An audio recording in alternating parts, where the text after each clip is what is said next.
السلام عليكم ورحمة الله وبركاته إن الحمد لله نحمده ونستعينه ونستغفره ونعوذ بالله من شرور أنفسنا ومن سيئات أعمالنا من يهده الله فلا مضل له ومن يضلله فلا هادي له وأشهد أن لا إله إلا الله وحده لا شريك له وأشهد أن محمدا عبده ورسوله صلى الله تعالى عليه وعلى آله وصحبه وسلم تسليما كثيرا أما بعد فإن خير الحديث كتاب الله وخير الهدي هدي محمد صلى الله عليه وسلم وشر الأمور محدثاتها وكل محدثة بدعة وكل بدعة ضلالة وكل ضلالة في النار أعوذ بالله من الشيطان الرجيم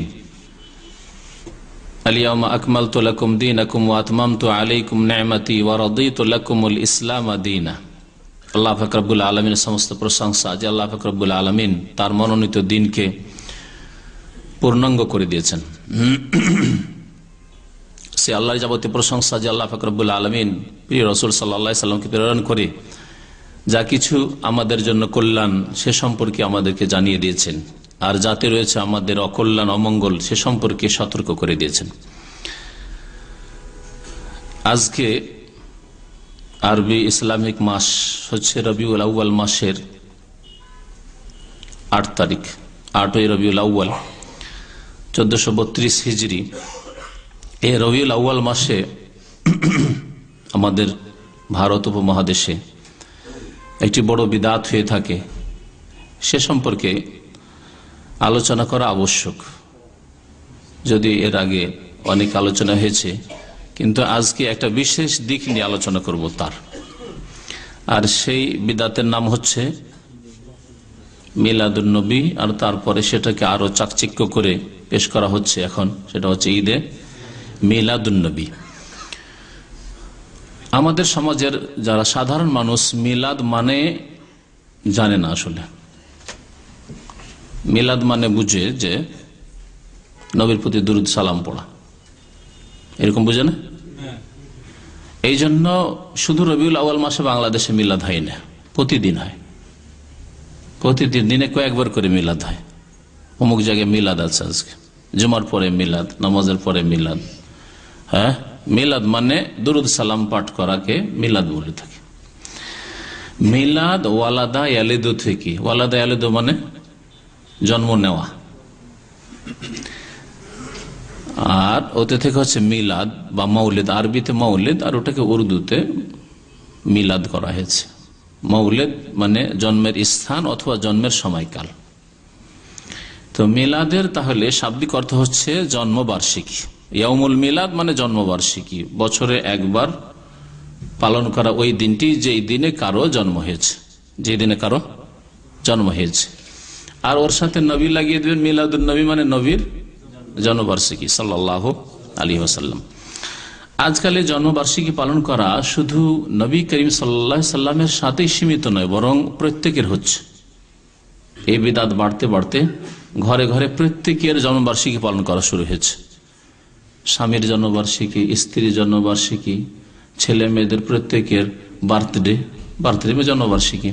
জন্মবার্ষিকী পালন হচ্ছে। তারপরে বিবাহ দিবস, ম্যারেজ ডে পালন হচ্ছে। এসবগুলি ইহুদি খ্রিস্টান আল্লাহর শত্রুদের অন্ধ অনুকরণে মুসলিম সমাজে এসেছে। এগুলি এসেছে আল্লাহর শত্রুদের বাড়ি থেকে। আর মুসলিমরা যারা কোরআন এবং হাদিসকে মজবুত করে ধরে নেই, যারা নবী করিম সাল্লাল্লাহু আলাইহি ওয়াসাল্লামের তরিকাকে একমাত্র নাজাতের পথ, মুক্তির পথ মনে করে না, তাদেরকেই শয়তান এভাবে বিভ্রান্ত করতে পারে। যারা মনে করে যে একমাত্র মুক্তির পথ হচ্ছে রাসূলুল্লাহ সাল্লাল্লাহু আলাইহি ওয়াসাল্লামের নিয়ে আসা পথ, তাদেরকে কখনো শয়তান বিভ্রান্ত করতে পারবে না। জিন শয়তান বিভ্রান্ত করতে পারবে না, মানুষ শয়তান বিভ্রান্ত করতে পারবে না, আল্লাহর শত্রুরা তাদের কুসংস্কার কুসভ্যতা আমাদের মাঝে ঢুকাতে পারবে না, কখনো পারবে না। এই জন্য তারা খাঁটি ইসলামের শত্রু, আর ভেজালযুক্ত ইসলামের তারা সাহায্য করে থাকে। তো এই মিলাদ দের অর্থ বুঝলেন তাহলে, মিলাদ মানে জন্ম বার্ষিকী, আর মিলাদুন নবী মানে নবী সাল্লাল্লাহু আলাইহি ওয়াসাল্লামের জন্মবার্ষিকী। ওর সাথে ঈদ শব্দ লাগে, ঈদে মিলাদুন নবী তিনটি শব্দের সমষ্টি। নবী করিম সাল্লাল্লাহু আলাইহি ওয়াসাল্লামের জন্মবার্ষিকী সম্পর্কে যে উৎসব ঈদ, ঈদ কয়টি ইসলামে? দুইটি ঈদ, ঈদ উল ফিতর আর ঈদ উল আজহা। নবী সাল্লাল্লাহু আলাইহি ওয়াসাল্লাম এই দুটিকে ঈদ বলেছেন। আর সাপ্তাহিক একটি বড় দিন রয়েছে, বড় ফজিলতের দিন রয়েছে, সাইয়্যিদুল আইয়াম বলেছেন নবী সাল্লাল্লাহু আলাইহি ওয়াসাল্লাম, সেটা হচ্ছে সাপ্তাহিক ঈদ, সেটা হচ্ছে জুমার দিন। যেমন ঈদের দিনে গোটা এলাকাবাসী ঈদগাহে একত্রিত হয় আল্লাহ পাকের ইবাদত বন্দেগীর জন্য, ঈদের সালাত আদায় করার জন্য, এবং সেখানে খতিবের বক্তব্য শোনার জন্য। মুসলিম যে সমস্যা রয়েছে, আকীদার সমস্যা হোক, আমলের সমস্যা হোক, আর বিভিন্ন পারিবারিক সামাজিক সমস্যা হোক, সেগুলির সমাধান খতিবের কাছ থেকে শোনার জন্য, আরবি মন্ত্র শোনার জন্য নয়। ঠিক তেমনি জুমার দিনে জুমা মসজিদে এক এলাকার, এক গ্রামের বা এক শহরের বেশ কিছু মহল্লার লোকেরা বড় মসজিদে, জামে মসজিদে হাজির হবে, আর সেখানে খতিবের খুতবা শুনে সমস্যার সমাধান নেবে। মন্ত্র শুনতে আসেনি যে আরবিতে খুতবা পাঠ হবে, মন্ত্র শুনবে, আর কিছুই বুঝলো না, যেমন অন্যদের মন্ত্র হয়ে থাকে। হিন্দুদের মন্ত্র পাঠ করা হয় সংস্কৃত ভাষায়, আর সংস্কৃত হচ্ছে তাদের শুধু বেদের ভাষা। কোন ব্যক্তি পৃথিবী সংস্কৃত বলে না, সুতরাং সেই ভাষাতে সংস্কৃতের মন্ত্র পড়া হয়, বোঝা উদ্দেশ্য তাদের নয়, তা দিয়ে তাদের পুজো পাঠ হয়ে যায়। হিন্দুদের মতোই খানিকটা হয়ে গেছে আমাদের এই খুতবা পড়া। খুতবা 50 থেকে 100 বছর আগে যেসব খুতবার বই তৈরি হয়েছে সেগুলি দেখে খুতবা পড়ে দেওয়া, মাশাআল্লাহ খুতবা শুনলো, চলে গেল, কিছুই বুঝলো না, মন্ত্র শুনলো। তো এই হচ্ছে জুমার দিন, হচ্ছে এক খুশির দিন, এক বড় দিন, ফজিলতের দিন। এর ছাড়া আর কোনো ঈদ নেই। দুইটি ঈদ নবী করিম সাল্লাল্লাহু আলাইহি ওয়াসাল্লাম দিয়েছেন, ঈদ উল ফিতর, ঈদ উল আজহা। তাহলে অন্য কোন দিনকে ঈদ বলা, এটি কি সুন্নত না বিদআত? নিঃসন্দেহে বিদআত। অন্য কোন দিনে উৎসব করা, বিশেষ কোন অনুষ্ঠান করা, বিশেষ কিছু আমল করা যা আল্লাহ পাক দেননি, তার রাসূল সাল্লাল্লাহু আলাইহি সাল্লাম বলে যাননি, তা করা সুন্নত হবে কি? কখনো সুন্নত নয়। এই জন্মবার্ষিকী পালন করা কখন থেকে শুরু হলো, এর সূত্রপাত এ সম্পর্কে আমার সামনে এমন একটি থিসিস আছে। থিসিস বুঝেন তো, যেগুলি এমফিল বা পিএইচডি করার জন্য যে গবেষণামূলক কিছু লিখনি পেশ করা হয়, থিসিস বলে। মদিনা ইসলামিক বিশ্ববিদ্যালয়ে একটি থিসিস করা হয়েছে, আল আয়াদ ও আসারুহা আলাল মুসলিমিন, ঈদ সমূহ এবং তার প্রভাব মুসলিম জাতির উপর, এই বিষয়ের উপর। তো তাতে বেশ কিছু ঈদ, সুন্নতি ঈদ আর বিদআতি ঈদ, সবগুলি উল্লেখ করা হয়েছে, কখন থেকে শুরু হলো আর কিভাবে শুরু হলো, কোত্থেকে আসলো। আজকে আমাদের সামনে আছে ঈদে মিলাদুন্নবী। ঈদে মিলাদুন্নবী, এই ঈদে মিলাদুন্নবী বা মিলাদুন্নবীর সূত্রপাত কোত্থেকে, এবং তার আগে এমনি জন্মবার্ষিকী পালন করা কখন থেকে শুরু হয়, আর এসবগুলি আলোচনা আছে। আসল বিষয় যেটি আজকে পেশ করে সেটা হচ্ছে যে মিলাদুন্নবী সম্পর্কে যে বিদআতপন্থীদের, যারা মিলাদপন্থী, মিলাদ করে থাকে, জন্মবার্ষিকী পালন করে থাকে বা রবিউল আউয়ালে, তাদের যে সংশয়গুলি, এগুলি দলিল, এই জন্য বলবো না যে সেগুলি দলিল নয়, না কোরআনে কারীমের দলিল আছে স্পষ্ট, আর নবী সাল্লাল্লাহু আলাইহি ওয়াসাল্লামের হাদিসের কোন স্পষ্ট দলিল আছে। সুতরাং দলিল ওগুলি যেগুলি আসলে প্রমাণ, আর তারা যেগুলি পেশ করে থাকে তাদের প্রচার মাধ্যমগুলিতে মিলাদের পক্ষে, সেগুলি দলিল নয়, বরং তাদের সংশয়। আর মানুষের সংশয় হচ্ছে বড় এক ব্যাধি, সংশয় হচ্ছে বড় ব্যাধি। অধিকাংশ পাপ হয় যেগুলি আকীদার পাপ, শিরকের পাপ, কুফরি পাপ, বিদআতের পাপ, সেগুলির পিছনে ব্যাধি হচ্ছে সংশয়ের ব্যাধি। অন্তরে দুই রকমের ব্যাধি আছে, অন্তরে মানুষের কলবে, হৃদয়, দুই রকমের রোগ আছে। এক রোগ হচ্ছে মারাজুস শুবহাত, সংশয়ের ব্যাধি, সন্দেহ, সংশয়, দ্বন্দ্ব।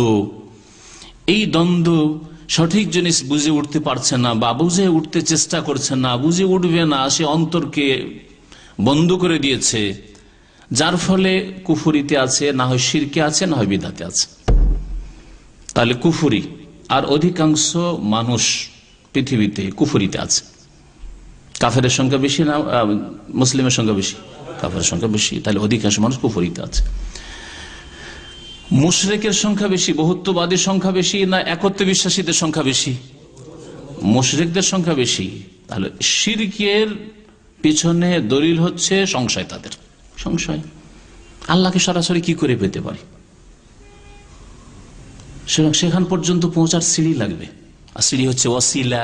মুসলিম মুশরিক তারা ওসিলা বলে থাকে, যারা অমুসলিম মুশরিক পৌত্তলিক তারা বলে মাধ্যম লাগবে, মাধ্যম লাগবে। সে মাধ্যম হচ্ছে হয় দেবী দেবতা, গঙ্গা যমুনা, পুতুল প্রতিমা, আর না হলে ওলি মুর্শেদ, পীর, ওলি আউলিয়া। এইগুলি হচ্ছে সংশয়। এই সংশয়ের কারণে মুশরিকরা শিরকে লিপ্ত আছে, সংশয়ের কারণে নাস্তিক নাস্তিকতায় নিমজ্জিত আছে, সংশয়ের কারণে কাফের কুফরিতে লিপ্ত আছে। আর বিদাতিরাও বিদাত করে থাকে। যে কোনো বিদাতের পিছনে যে ধর্মীয় রং দেওয়া হয়েছে এবং ধর্ম মনে করে করা হচ্ছে, নেকির আশায় করা হচ্ছে, আমার অনেক নেকি হইল, এর দ্বারা আমি মুক্তি পাবো, এর দ্বারা রাজাত পাবো, এর দ্বারা আল্লাহ সন্তুষ্টি হবে, এর দ্বারা নবীর মহব্বত প্রমাণিত হবে। যে কোনো বিদাত নেন, শবে বরাতের বিদাত নেন, আর মিলাদুন নবীর বিদাত নেন, আর কবর গুলি পাকা করে তার নাম মাজার দেওয়ার বিদাত নেন, আর সেই কবরে চাদর চড়ানোর বিদাত নেন, কবরে তওয়াফ করার বিদাত নেন, কবরে গিয়ে তেনা বাঁধার বিদাত নেন, কবরে গিয়ে ফরিয়াদ করা চাওয়ার বিদাত নেন।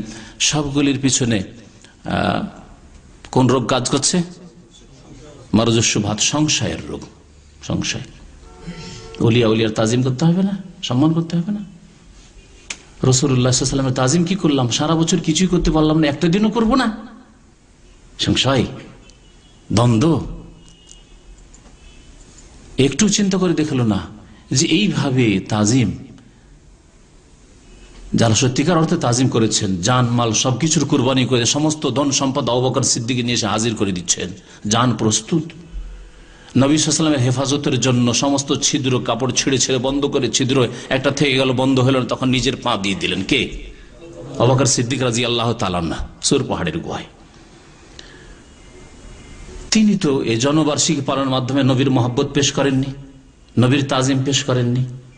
ওই সব বুঝার কথা কখনো তাদের ব্রেনে আসলো না। সংশয়ের ব্যাধির কারণে এক কথায় শিরক, কুফরি, বিদাত হয়ে থাকে, আর এদেরই সংখ্যা পৃথিবীতে বেশি। আর একটি রোগ হচ্ছে মারজুস শাহওয়াত, কুপ্রবৃত্তি। শাহওয়া মানে খাহিশ, প্রবৃত্তির অনুসরণ, খেয়াল খুশি, মনে যা লাগে তাই করা। এই যে অন্তরের চাহিদা, মনের কামনা বাসনা পূরণ করা, মনে যা লাগে, মনে লাগে ঘুমাইতে ঘুমাইলেন, মনে লাগে জেনা ব্যভিচার করতে করেন, মনে লাগে প্রেম আলাপ করতে প্রেম আলাপ করলেন, মনে লাগে ধন সম্পদ জমা করতে, তা তো হালাল পয়সা দিয়ে হচ্ছে না, বেতন 500, 700, 1000, এই দিয়ে কি হবে, সুতরাং হারাম খাওয়া। এইভাবে যত রকমের ফাসেকি কাজ আছে, ফরজ ওয়াজিব ছাড়া, আর হারাম নাজায়েজ কাজ করা, হারাম ভক্ষণ করা, জুলম অত্যাচার করা, খুন করা, জেনা ব্যভিচার, মদপান করা, এগুলির পিছনে কারণ হচ্ছে কোন ব্যাধি? মারজুস শাহওয়াত, কুপ্রবৃত্তির ব্যাধি। শাহওয়াত, কুপ্রবৃত্তির রোগ আছে অন্তরে, 2 রকমের রোগ আছে। এই 2 রকমের রোগের কথা কোরআনে কারিমে আল্লাহ পাক উল্লেখ করে। সূরা আহজাবে আল্লাহ পাক এই অন্তরের কুপ্রবৃত্তির অনুসরণের রোগের কথা আল্লাহ উল্লেখ করেছেন। ফায়াত মাআল্লাযী ফি কলবিহি মারাদ, হে মহিলারা, ফালা তাখজানা বিল কওল, তোমরা মিষ্টি সুরে কথা বলিও না অপর পুরুষের সাথে। যদি মিষ্টি সুরে কথা বলো, ভাই কেমন আছেন, ভালো আছেন, আসবেন না আমাদের বাড়ি, কেন আসেন না, রাগ করেছেন নাকি, কি ব্যাপার, অনেকদিন দেখি না, এই যদি মিষ্টি সুরে কথা বলো, তাহলে ফায়াত মাআল্লাযী ফি কলবিহি মারাদ, যার অন্তরে ব্যাধি আছে, শাহওয়াতের ব্যাধি, সে লোভ লালসায় পড়ে যাবে। একদিন তো আমি শুধু জিজ্ঞেস করে ভাই কোথায়, তাতে অনেক কথা শুনেছি, আর একদিন টেলিফোন করলে আর 5 মিনিট বাড়বে, আর একদিন 10 মিনিট, আর একদিন আধা ঘন্টা, এই করে এখন মনের যা উদ্দেশ্য স্বার্থ সবকিছুই পেশ করা যাবে। শয়তান এইভাবে পাপ করাচ্ছে মারজুস শাহওয়াত। আর মারজুস শুবহাত, মুনাফিকদের কথা আল্লাহ পাক রব্বুল আলামিন বর্ণনা করতে গিয়ে কোরআনে কারিমে বলেছেন সূরা বাকারার প্রথম দিকে, ফি কুলুবিহিম মারাদুন ফাযাদাহুমুল্লাহু মারাদা, তাদের অন্তরে ব্যাধি আছে, সুতরাং আল্লাহ পাক তাদের ব্যাধিকে আরো বৃদ্ধি করে দিয়েছেন। তাদের অন্তরে, মুনাফিকদের অন্তরে কি ব্যাধি আছে? সংশয়ের ব্যাধি। হ্যাঁ, দেবী দেবতা, বাপ দাদার পূর্বপুরুষের ধর্ম ছেড়ে দিয়ে মুহাম্মদের কথা শুনবো, সাল্লাল্লাহু আলাইহি সাল্লাম, এক আল্লাহ, এই কোন কথা হইল? তারপরে মুনাফিক দেখছি যে এভাবে যদি থাকি, যে মানব না তাকে, তা আমাদের ক্ষয়ক্ষতি করতে পারে। যদি মোহাম্মদ সাল্লাল্লাহু আলাইহি ওয়াসাল্লাম জিতে যান তাহলে তো আমাদের ক্ষয়ক্ষতি হবে, আমাদের এখানে মদিনা থেকে উৎখাত হইতে হবে। সুতরাং মুখে কলেমাটা পড়িনি।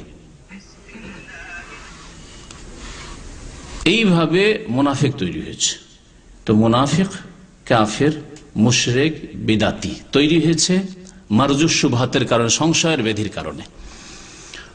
পক্ষান্তরে যত পাপিষ্টরা আছে, হারাম কাজ করার পাপ আর ফরজ অজেব ত্যাগ করার পাপ, এইসব পাপ যারা করে থাকে তাদের অন্তরে কি আছে?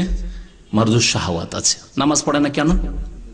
মারজুস শাহওয়াত, কুপ্রবৃত্তির ব্যাধি। মন চায় না মসজিদে যেতে, ঘুমাতে ইচ্ছা করে, খেলা দেখতে ইচ্ছা করে, ফিল্ম দেখতে ইচ্ছা করে।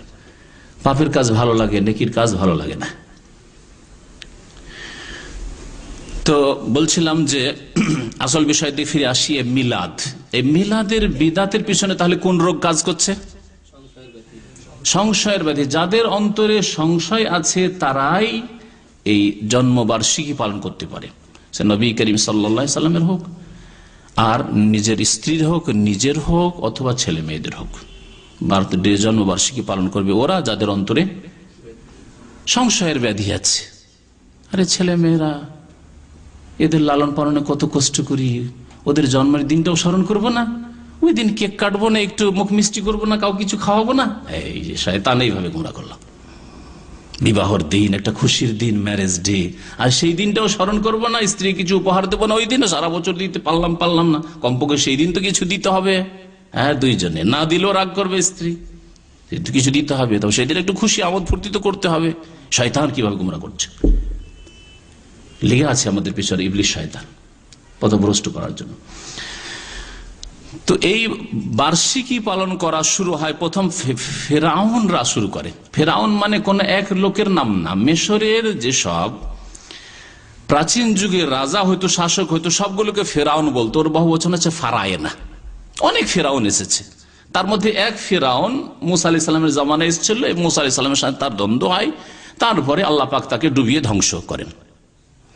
তার আগে অনেক ফেরাউন এসেছে। তো ফেরাউনরা এবং গ্রিকরা, গ্রিক সভ্যতা খুব প্রাচীন সভ্যতা, এই গ্রিকরা এরা তাদের দেবী দেবতার নামে অনেক অনুষ্ঠান করত, অনেক দিবস পালন করত, এবং সেগুলিকে তারা তাদের উৎসব ঈদে পরিণত করেছে। তাদের সেগুলি ঈদ ছিল। এইভাবে বিভিন্ন দিনে আছে।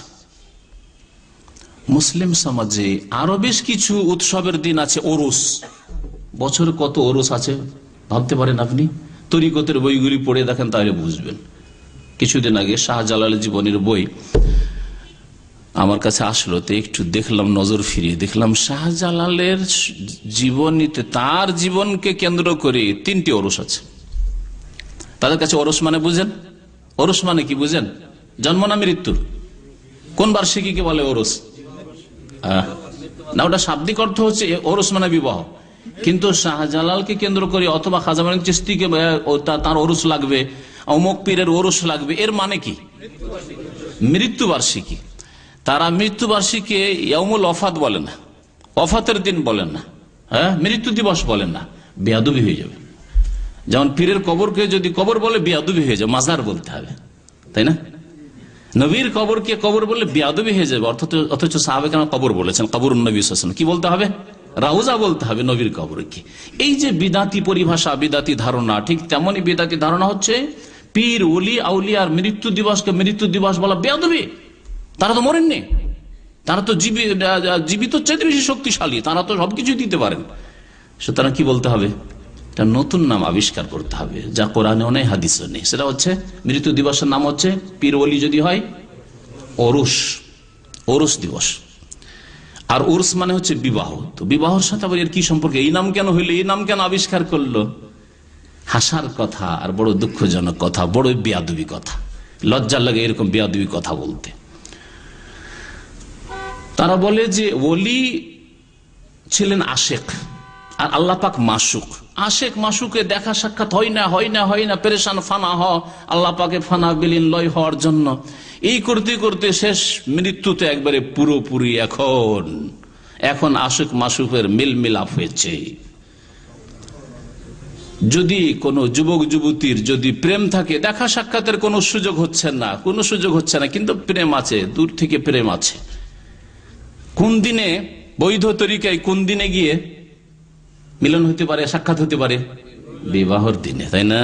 আর বিবাহের দিনকে কি বলে আরবিরা? ঔরুস বলে। এখানে ওই লেবাসগুলো তৈরি করে যে প্রথম ওই কন্যাকে পরাবার জন্য, ওটার নাম কি? আরুসা, জানেন তো? হ্যাঁ, আরুস ওই মেয়েটিকে বলে, আর উর্স বিবাহ, আর আরিস বলে ওই ছেলে বরকে। আরিস আর আরুস আর উর্স। উর্স মানে বিবাহ, ইয়ামুল উর্স মানে উর্স বিবাহর দিন। আর আরিস বলে বরকে, স্বামীকে, নতুন স্বামী যে হতে যাচ্ছে।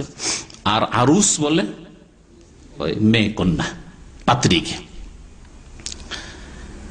এরা কি বেয়াদবি করলো যে এতদিন আয়েশ হয়েছে, প্রেম হয়েছে আল্লাহর সাথে, কিন্তু ওইভাবে দেখা সাক্ষাৎ হয়নি।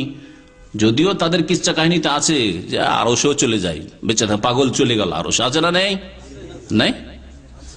যে হক্কানি পীর যাকে মনে করে তার কিতাবে আছে, পড়ে শুনিয়েছি, তাহলে বাকিগুলো তো আছে। তারপরেও মৃত্যুর দিন বলা তো বেয়াদবি, সেই দিন গিয়ে আল্লাহর সাথে মেল হচ্ছে ওরসের বিবাহর দিন। যেমন আশেক মাসুক প্রেমিকার যে সাক্ষাৎ হয়, ওইরকম আল্লাহর সাথে সাক্ষাৎ হচ্ছে। কত বড় বেয়াদবির সাদৃশ্য! এই সাদৃশ্যতা, এই তুলনা করা কত বড় বেয়াদবি আল্লাহ পাকের সাথে।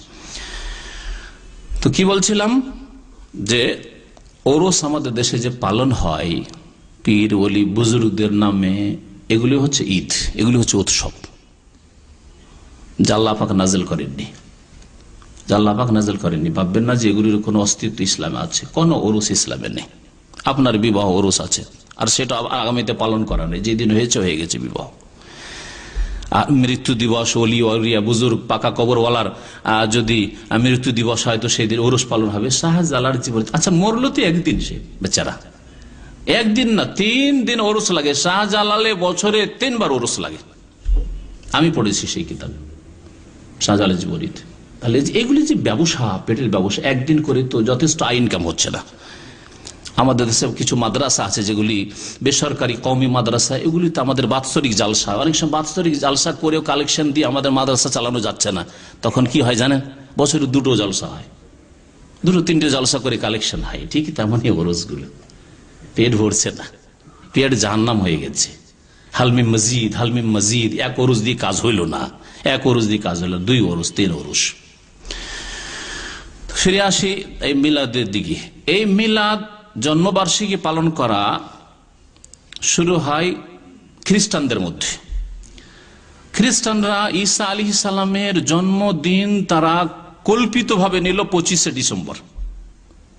তারও কোনো ওইরকম বলিষ্ঠ দলিল প্রমাণ নেই যে এই দিনে 25শে ডিসেম্বর ঈসা আলাইহিস সালামের জন্ম। কোনো তারিখ, কোনো ইতিহাস, কোনো হিস্ট্রি লেখা নেই। তারপরে এই 25শে ডিসেম্বর ওরা পালন করা শুরু করলো ঈসা আলাইহিস সালামের জন্ম উপলক্ষে। মিশরে শিয়া, রাফেজি এবং কট্টরপন্থী শিয়াদের মধ্যে অনেক ফিরকা আছে, চরমপন্থী, কট্টরপন্থী আছে, সবচেয়ে হালকাপন্থী জাইদিয়া আছে। তো এদের রাজত্ব কায়েম হইল, যাদেরকে ওবাইদি বলা হইতো। এরা ওবাইদুল্লাহ ইবনে মামুন আল কাদ্দার বংশের, সেজন্য তাদেরকে ওবাইদি বলা হইতো। আহলে সুন্নাত ওয়াল জামাতের উপরে চরম জুলম অত্যাচার তারা করেছিল মিশরে সেই জামানায়। অসংখ্য সুন্নিদেরকে হত্যা করেছিল তারা এই তাদের রাজত্বকে ধর্মীয় রং দেওয়ার জন্য নাম দিয়েছিল ফাতেমি হুকুমত, আদ-দাওলা আল ফাতেমিয়া, ফাতেমি রাজত্ব, ফাতেমা রাদিয়াল্লাহু তাআলা আনহার নামে। কারণ ফাতেমা রাদিয়াল্লাহু তাআলা আনহার নাম যদি উচ্চারণ করে সবাই ভালোবাসে। কে ভালোবাসে না? রাসূলুল্লাহ সাল্লাল্লাহু আলাইহি ওয়াসাল্লামের মেয়েকে সুন্নিও ভালোবাসে, শিয়াও ভালোবাসে, যে কেউ ভালোবাসে। সুতরাং ওই হুকুমতকে ইতিহাসের পাতায় যে ফাতেমি হুকুমত লেখা হয়েছে, ফাতেমি বলা জায়েজ নয়। কারণ ফাতেমা রাদিয়াল্লাহু তাআলা আনহার সাথে তাদের কোনো সম্পর্ক নেই, না আত্মীয়তা রক্তের সম্পর্ক আছে, না আকীদার সম্পর্ক আছে। এই হুকুমত ছিল ওবাইদি হুকুমত। তারা দেখলো যে মিশরে যে খ্রিস্টানরা, এখনো খ্রিস্টান বাস করে এবং বড় বড় পোস্টে এই খ্রিস্টানরা এখনো চাকরি করে থাকে মিশরে। তখনকার যুগে খ্রিস্টানকে দেখলো যে এরা 25শে ডিসেম্বরে জন্মবার্ষিকী পালন করে ঈসা আলাইহিস সালামের, আমরা কেন দুর্বল থাকবো? আমাদের কাছে রাজত্ব, আমরা মুহাম্মদ রাসূলুল্লাহ সাল্লাল্লাহু আলাইহি সাল্লামের জন্মবার্ষিকী মিলাদ পালন করব। প্রথম শুরু হলো। এটা কখন শুরু হয়? কানা আওয়াখির আল কারনার রাবে আল হিজরি, হিজরীয় চতুর্থ শতাব্দীর শেষ দিকে, হিজরীয় চতুর্থ শতাব্দীর শেষ দিকে এই ফাতেমি রাজত্ব, যে ফাতেমি তারা দাবি করত, ওবাইদি রাজত্ব শুরু হয় এবং তারা ইসলামের ইতিহাসে প্রথম মিলাদ শুরু করে। চতুর্থ শতাব্দী মানে বুঝছেন তো, চতুর্থ শতাব্দীর শেষ দিকে, অর্থাৎ 380 থেকে 400 পর্যন্ত এই দিকটাই।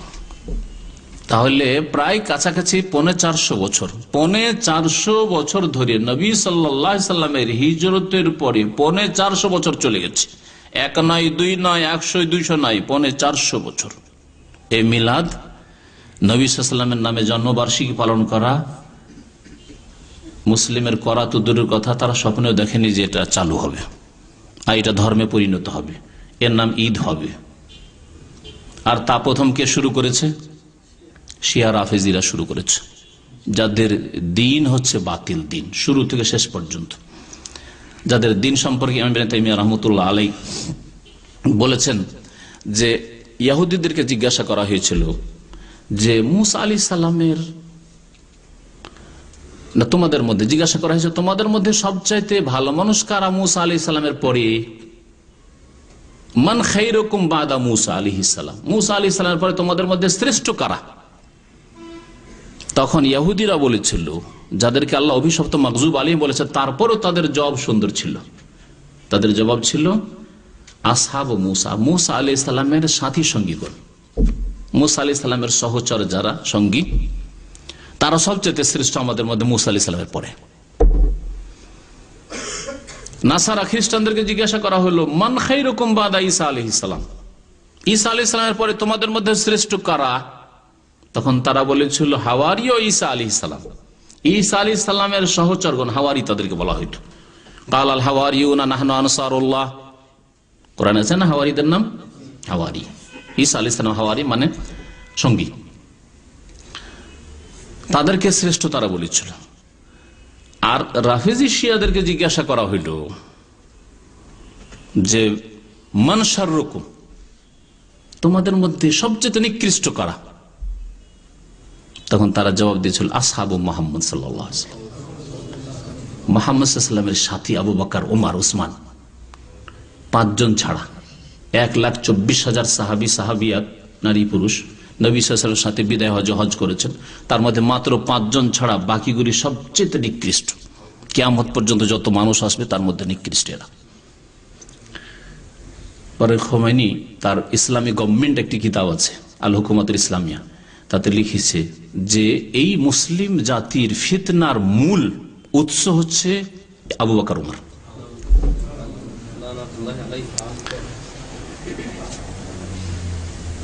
আল্লাহ পাক তাদের জন্য যথেষ্ট। তো এই শিয়াদের মাধ্যমে প্রথম মিলাদ চালু হয় মিশরে। তারপরে তারা শুধু নবী সাল্লাল্লাহু আলাইহি ওয়াসাল্লামের জন্মবার্ষিকী চালু করেনি।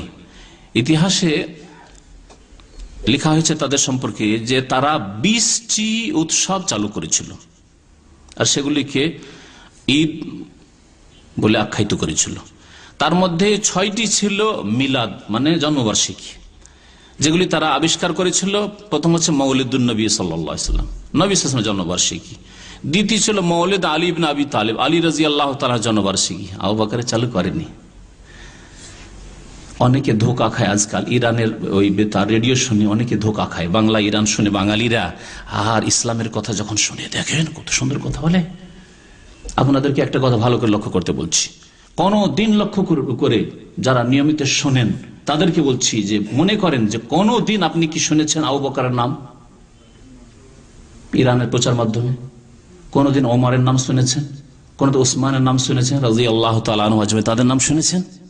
হ্যাঁ, নবী সাল্লাল্লাহু আলাইহি ওয়াসাল্লামের মেয়েদের মধ্যে যায়েনাব, উম্মে কুলসুম, রুকাইয়া রাদিয়াল্লাহু তাআলা আনহু আজমাইন, তাদের নাম কখনো শুনেছেন?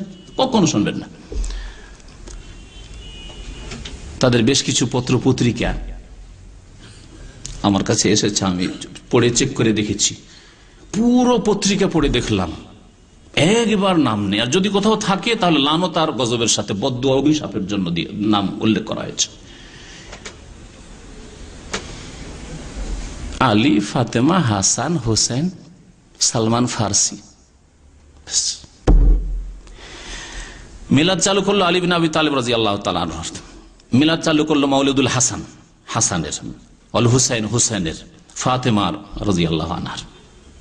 এই মিলাদগুলি চালু করেছিল মিশরে এই রাফেজি সরকার, ওবাইদি সরকার। এটা হলো মিশরের ইতিহাস। তারপরে সপ্তম শতাব্দীর শুরুতে অথবা ষষ্ঠ শতাব্দীর শেষ দিকে, তার মানে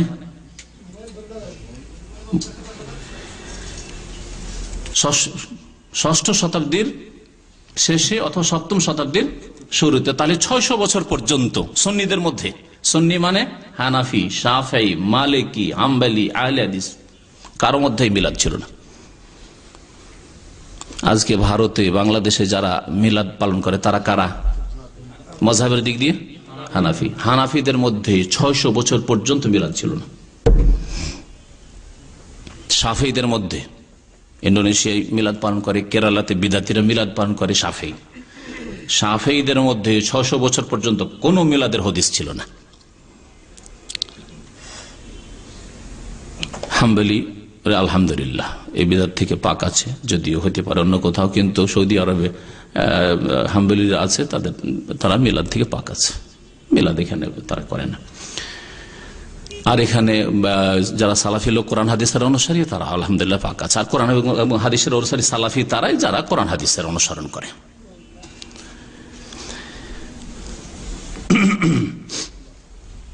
মালিকিদের মধ্যে, মালিকিরা আফ্রিকাতে রয়েছে, মালিকিদের মধ্যে যদি এই মিলাদ কোথাও দেখতে পান, মালিকিদের মধ্যেও 600 বছর পর্যন্ত নবী সাল্লাল্লাহু আলাইহি ওয়াসাল্লামের পরে মিলাদের কোনো হদিস ছিল না।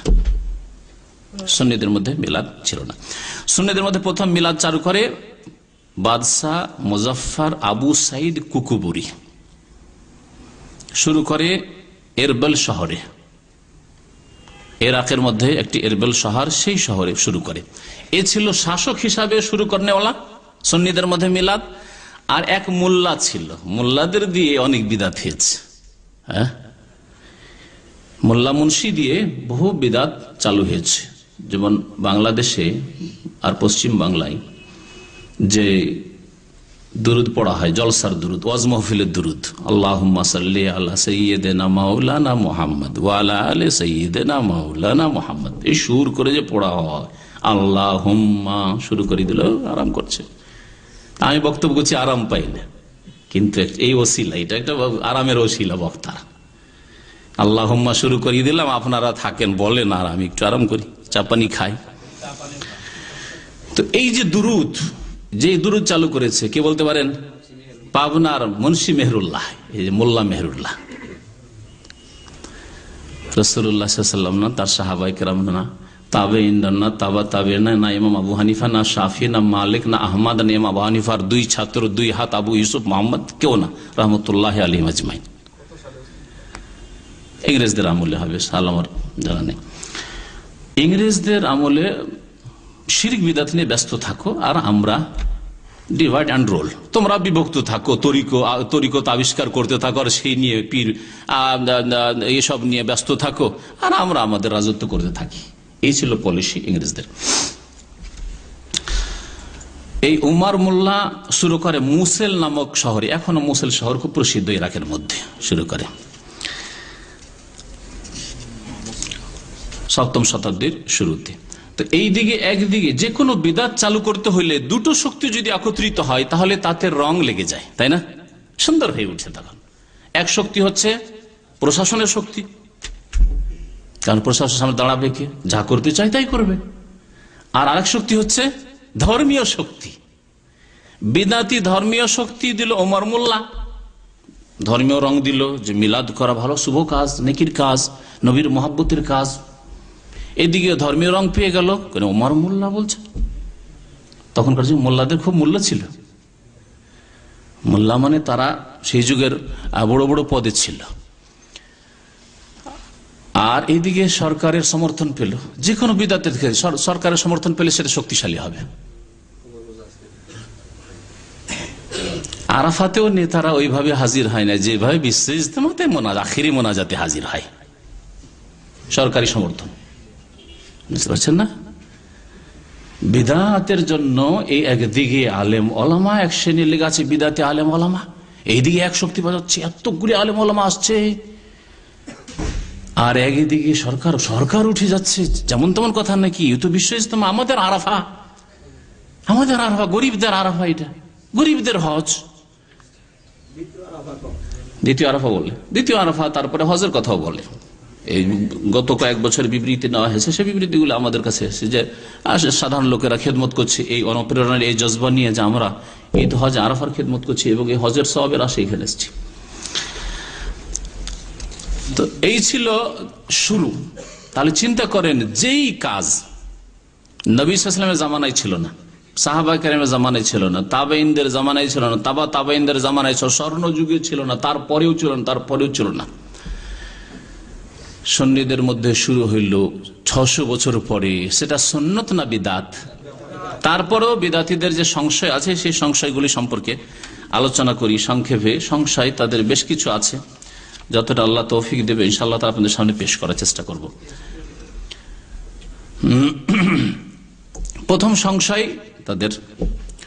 প্রথম সংশয় হচ্ছে ইমাম সুয়ুতি উল্লেখ করেছেন। সেটা হচ্ছে, খুব সংক্ষেপে বলতে হলে, আশুরা রোজার উপরে কিয়াস করা। আশুরা রোজা মানে মুহররমের 10 তারিখে, 10ই মুহররমের রোজা। 10ই মুহররমের রোজা নবী করিম সাল্লাল্লাহু আলাইহি ওয়াসাল্লাম রেখেছেন। তার আগে রেখেছেন মুসা আলাইহিস সালাম এবং তার সাথীরা, বনি ইসরায়েলরা। কি জন্য রোজা রেখেছিলেন? ফাসামাহু মুসা শুকরান লিল্লাহ, মুসা আলাইহিস সালাম আল্লাহ পাকের শুকরিয়ায় রোজা রেখেছেন। নবী সাল্লাল্লাহু আলাইহি ওয়াসাল্লাম নাহনু আহাক্কু বিমুসা মিনকুম, তাহলে হে ইহুদিরা, তোমাদের চাইতে আমরা বেশি অধিকার রাখি যে এই রোজা আমরা রাখবো, এই সিয়াম পালন করব। মুসা আলাইহিস সালাম অনুসরণের বেশি অধিকার রাখি, কারণ মুসা আলাইহিস সালাম আল্লাহর তাওহীদ নিয়ে এসেছিলেন, আল্লাহ প্রদত্ত দিন নিয়ে এসেছিলেন, আর আমিও আল্লাহ প্রদত্ত দিনকে কমপ্লিট করার জন্য এসেছি। তাহলে এই রোজা ছিল শুকরানা রোজা। তাহলে বিজয়ের দিনে, যেদিন আল্লাহর শত্রু ফিরাউন এবং ফিরাউনের দল ধ্বংস হয়েছে এবং আল্লাহ পাক মুসা আলাইহিস সালামকে সম্মানিত করেছেন, তার অনুসারীদেরকে আল্লাহ পাক সম্মানিত করেছেন, জালেমদের কবল থেকে রক্ষা করে, সেই দিনে যদি শুকরানা রোজা রাখা হয়, তা নবী করিম সাল্লাল্লাহু আলাইহি ওয়াসাল্লামের জন্মদিবসে, যার মাধ্যমে আমরা হেদায়েত পেয়েছি, সেই দিনে কেন আমরা শুকরিয়া আদায় করব না? আর সেই শুকরিয়া হচ্ছে ঈদে মিলাদুন নবী করা, জন্মবার্ষিকী পালন করা। যুক্তি দেখলেন, যুক্তি, কিয়াস, যুক্তি।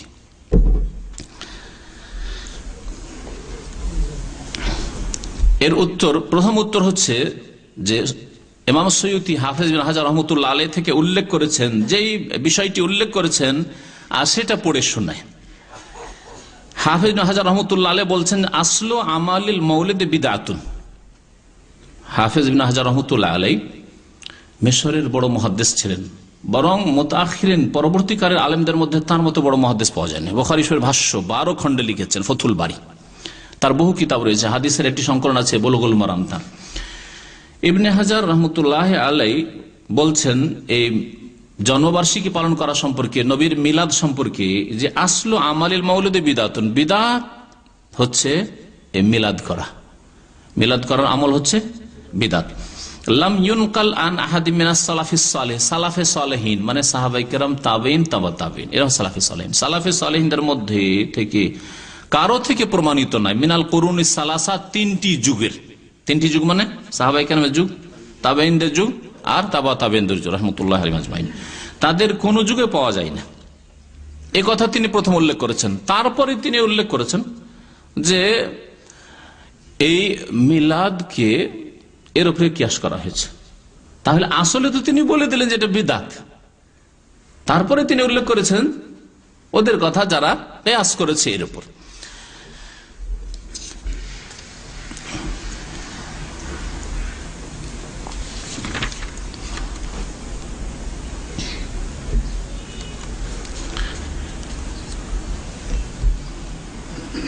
দ্বিতীয় উত্তর হচ্ছে যে কোনো ইবাদত বন্দেগী, আচ্ছা মিলাদ করা নেকির আশায় করেন না, নেকির আশায় করেন না? নেকির আশায়। তো যেই কাজটা নেকির আশায় করা হয় সেটা কি ইবাদত নয়? ইবাদত। তাহলে মিলাদ করা হচ্ছে তাদের নজরে যারা করছে ইবাদত। ইবাদতের বুনিয়াদ হইতে হবে, ইবাদতের ভিত্তি স্থাপিত হইতে হবে অনুসরণের উপর, ইত্তিবার উপর। কার? রাসূলুল্লাহ সাল্লাল্লাহু আলাইহি ওয়াসাল্লামের অনুসরণের উপর, প্রবৃত্তির অনুসরণের উপর নয়, আর নতুন আবিষ্কারের উপর নয় যে নতুন নতুন কাজ করব আর ইবাদত মনে করব আর নেকি করব না। ইবাদতের মৌলিক নীতি হচ্ছে যে ইবাদত হবে একমাত্র আল্লাহ পাকের জন্য, যার নাম হচ্ছে ইখলাস। ইবাদত কবুল হওয়ার কয়টি শর্ত? দুইটি শর্ত। প্রথম হচ্ছে ইখলাস, মানে ইবাদত হইতে হবে কার জন্য? একমাত্র আল্লাহর জন্য। আর দ্বিতীয় শর্ত হচ্ছে যে একমাত্র নবী সাল্লাল্লাহু আলাইহি ওয়াসাল্লামের অনুসরণ করে ইবাদতবন্দি করতে হবে, মানে যেইভাবে নবী সাল্লাল্লাহু আলাইহি ওয়াসাল্লাম ইবাদত করেছে সেভাবে ইবাদত করতে হবে। তার নামাজ কিভাবে পড়তে হবে? যেইভাবে রাসূলুল্লাহ সাল্লাল্লাহু আলাইহি ওয়াসাল্লাম নামাজ পড়েছেন। দোয়া করতে হবে কিভাবে? যেইভাবে রাসূলুল্লাহ সাল্লাল্লাহু আলাইহি ওয়াসাল্লাম দোয়া করেছেন। জিকির করতে হবে কিভাবে? যেইভাবে রাসূলুল্লাহ সাল্লাল্লাহু আলাইহি ওয়াসাল্লাম জিকির করেছেন। এই জন্য জিকিরের ক্ষেত্রে আমাদের দেশে অধিকাংশ বিদআত, যারা জিকিরকারী তারা অধিকাংশ বিদআতের মধ্যে রয়েছে। এই বিষয়টিকে ছেড়ে দিয়েছে। আল্লাহ পাক কোরআনে কারিমে ইরশাদ করেছেন সূরা মুলকে, লিয়াবলুয়াকুম আইয়ুকুম আহসানু আমালা। আল্লাহ পাক হায়াত মত সৃষ্টি করেছেন, এই কথা বলার পর বলছেন তোমাদের পরীক্ষা করার জন্য, যাতে করে জানেন আল্লাহ, লিয়াবলুয়াকুম পরীক্ষা করার জন্য, আইয়ুকুম আহসানু আমালা তোমাদের মধ্যে কে ভালো আমলকারী। আহসানু আমালা বেশি আল্লাহ বলেন, আকসারও বলেননি। এই আহসানু আমালা কি? ইমাম ইবনে কাসির রাহমাতুল্লাহ আলাইহি তাফসীর ইবনে কাসিরে বলছেন যে তার তাফসীর হচ্ছে আখলাসুহু ওয়া আসওয়াবুহু, সেই আমল যাতে করে ভালো কখন হবে? যাতে করে খালেস হয়, অর্থাৎ একমাত্র আল্লাহর জন্য হয়। আর আসওয়াবুহু মানে সঠিক যাতে হয়, সঠিক পদ্ধতিতে হয়। সব মানে দুরুস্ত, সঠিক হওয়া, সঠিক পদ্ধতিতে হয়। তাহলে সঠিক পদ্ধতিতে কখন হবে? যখন রাসূলুল্লাহ সাল্লাল্লাহু আলাইহি ওয়াসাল্লামের তরিকা ইবাদত করবেন। তাহলে এই দুইটি শর্ত যদি থাকে তাহলে আহসানুকুম আমালা হবে, লিয়াবলুয়াকুম আইয়ুকুম আহসানু আমালা, তাহলে ভালো আমল হবে। তো মিলাদে যখন নেকির আশা রাখছেন তাহলে এতে অনুসরণ হইতে হবে নবী সাল্লাল্লাহু আলাইহি ওয়াসাল্লামের, খোলাফায়ে রাশেদিনের, সাহাবায়ে কেরামের, তারা করেছেন। বরং তারপরেও কয়েকশো বছর হয়নি, এ কথা এর আগে বললাম। আল্লাহ পাক রব্বুল আলামিন ইরশাদ করছেন সূরা জাসিয়ার আয়াত নম্বর 18-19, সুম্মা জাআলনাকা আলা শরীআতিম মিনাল আমর। আল্লাহ বলছেন সুম্মা জাআলনাকা আলা শরীআতিম মিনাল আমর, হে নবী তোমাকে আমার এক শরীয়তের উপর রেখেছি। তাহলে আল্লাহ পাক যে দিন দিয়েছেন, নবী সাল্লাল্লাহু আলাইহি ওয়াসাল্লামকে এক শরীয়ত দান করেছেন, সেই শরীয়ত তিনি পৌঁছিয়ে গেছেন। এমন না যে নিজে তিনি খেয়াল খুশি ইবাদতবন্দি করেছেন, নিজে খেয়াল খুশি আমল করেছেন, না। সুম্মা জাআলনাকা আলা শরীআতিম মিনাল আমরি, আমি তোমাকে আমার আদেশের ভিত্তিতে শরীয়তের উপর রেখেছি। ফাত্তাবিআহা, সুতরাং সেই শরীয়তের তুমি অনুসরণ করবে, ইত্তেবা করবে। শরীয়তের কি করতে বলা হয়েছে? ইত্তেবা। যারা তরিকতপন্থী, মারেফতপন্থী তাদেরকে বলি, দেখান তো কোরআনে কারিমে কোন আয়াত আছে? আল্লাহ যেমন বলছেন যে তোমাকে শরীয়তের উপর রেখেছি, কোথায়? তরিকতের উপর রেখেছি, মারেফত দিয়েছি, আর হাকিকাত দিয়েছি, কোথায় আছে বলুন? এগুলো আবিষ্কার মানুষের, বিদাতি আকীদা, বিদাতি আমল, বিদাতি কোর্স, বিদাতি কোর্স এগুলি। ফাত্তাবি ওয়ালা তাত্তাবি আহওয়া আল্লাযিনা লা ইয়ালামুন, আর যেসব লোকেরা জানে না তাদের কুপ্রবৃত্তির অনুসরণ করিও না। তারা যা বলবে তাই শুনবে, যারা জানে না তাদের অনুসরণ করিও না। মিলাদ করা অনুসরণ হয় ওই মিশরের ওই বিদাতি শাসকদের, আর না হইলে ইরাকের বিদাতি সুন্নি শাসকদের।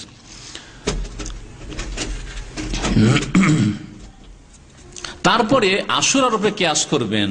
আশুরা ইবাদত হিসাবে নবী করিম সাল্লাল্লাহু আলাইহি ওয়াসাল্লাম নিজে আশুরা রোজা রেখেছেন, মুহররমের রোজা রেখেছেন, এবং শুধু রাখেননি বরং সাহাবায়ে কেরামদের তার জন্য উৎসাহিত করেছেন, তোমরা রোজা রাখো। ফাসামাহু আমারা বিসিয়ামিহি, নবী সাল্লাল্লাহু আলাইহি ওয়াসাল্লাম নিজে রোজা রেখেছেন এবং এসে রোজা রাখার আদেশ করেছেন, রোজা রাখো তোমরা। পক্ষান্তরে নবী সাল্লাল্লাহু আলাইহি সাল্লামের জন্মবার্ষিকী সম্পর্কে কোন দিক নির্দেশনা আছে? নবী সাল্লাল্লাহু বলেছেন যে আমার জন্মবার্ষিকী তোমরা পালন করিও, সেই দিনে রোজা রাখিও। হ্যাঁ, বরং বিদাতিরা সেদিন রোজাও রাখে না, মনে রাখবেন।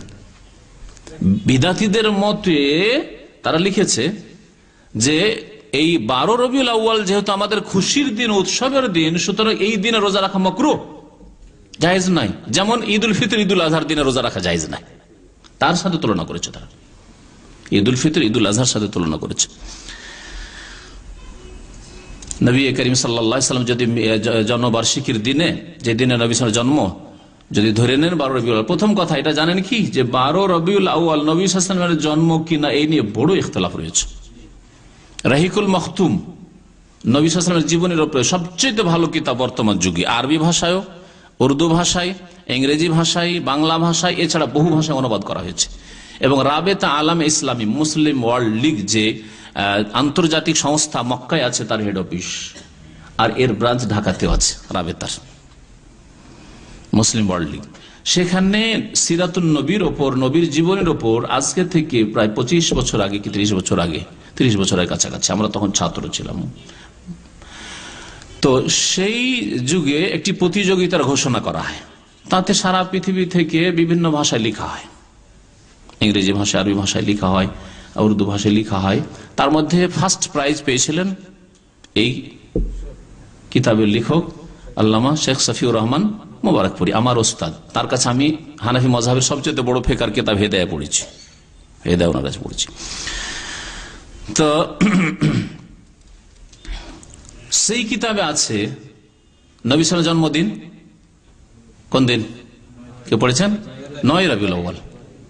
কারণ তিনি গবেষণা করে, এবং তার আগে যারা গবেষণা করেছেন তার আগের আরেকটি কিতাবের তিনি উদ্ধৃতি দিয়েছেন। সেই কিতাবটি উর্দু ভাষায় লিখিত, সুলাইমান মনসুর পুরীর কিতাবের নাম হচ্ছে রাহমাতুল আলামিন। সিরাতুন নবীর কিতাবটির নাম হচ্ছে রাহমাতুল আলামিন। ওই কিতাবটি উর্দু আমি পড়েছি।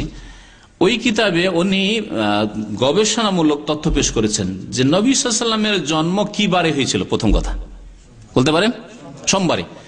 সোমবার ওই বছরে, যেই বছরে নবী সাল্লাল্লাহু আলাইহি ওয়াসাল্লামের জন্ম, সেই বছরে রবিউল আউয়াল মাসের সোমবার 12 তারিখ মোটে আসছে না,